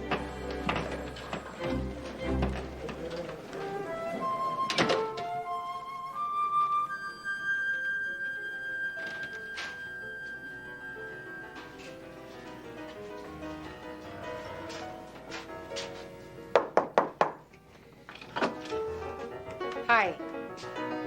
My stereo turned up too loud? I'm sorry about last night. So am I. Tony, I said I was sorry. I had a lot on my mind. So did I. Yeah. Well, I have pesto sauce cooking and fresh pasta boiling. Come on, there's no point to eat it alone. Okay? You're a hard woman to say no to. Well, it's part of my charm. Good. So, what do you want to talk about? Hey, I like the feet. Yeah? Yeah? Well, we're all ears.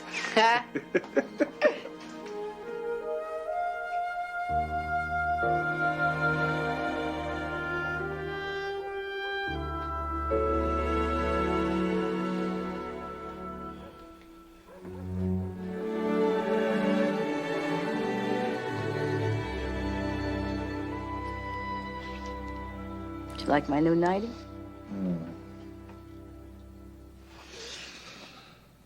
To tell you the truth, it wasn't on long enough for me to see it. You liked it. Want to know what turned me on? What? Sleeping with a co-ed again.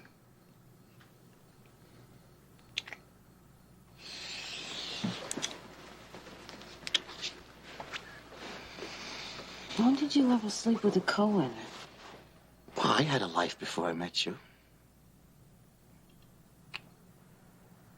Who was she? No, I can't tell you. But she's now a prominent member of Congress. I was getting the feeling that you didn't like ladies who went to school. Well, it scares me a little bit, that's all. You're not scared of anything. No, honest. Hey, you've heard all my stories 100 times. Only thing else I got to talk about a sewer contract is something I heard at a bar. That's not true. You're the smartest man I know. I'm trying to catch up with you, that's all. Cut it out, Mary Beth. No, it's the truth. Well, I do keep up on current events. Yes, you do. And I talk a great deal about history. Uh-huh. And the kids. I talk a lot about the kids. It's late, Harv.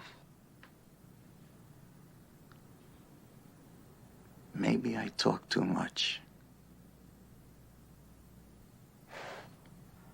Mary Beth, are you awake?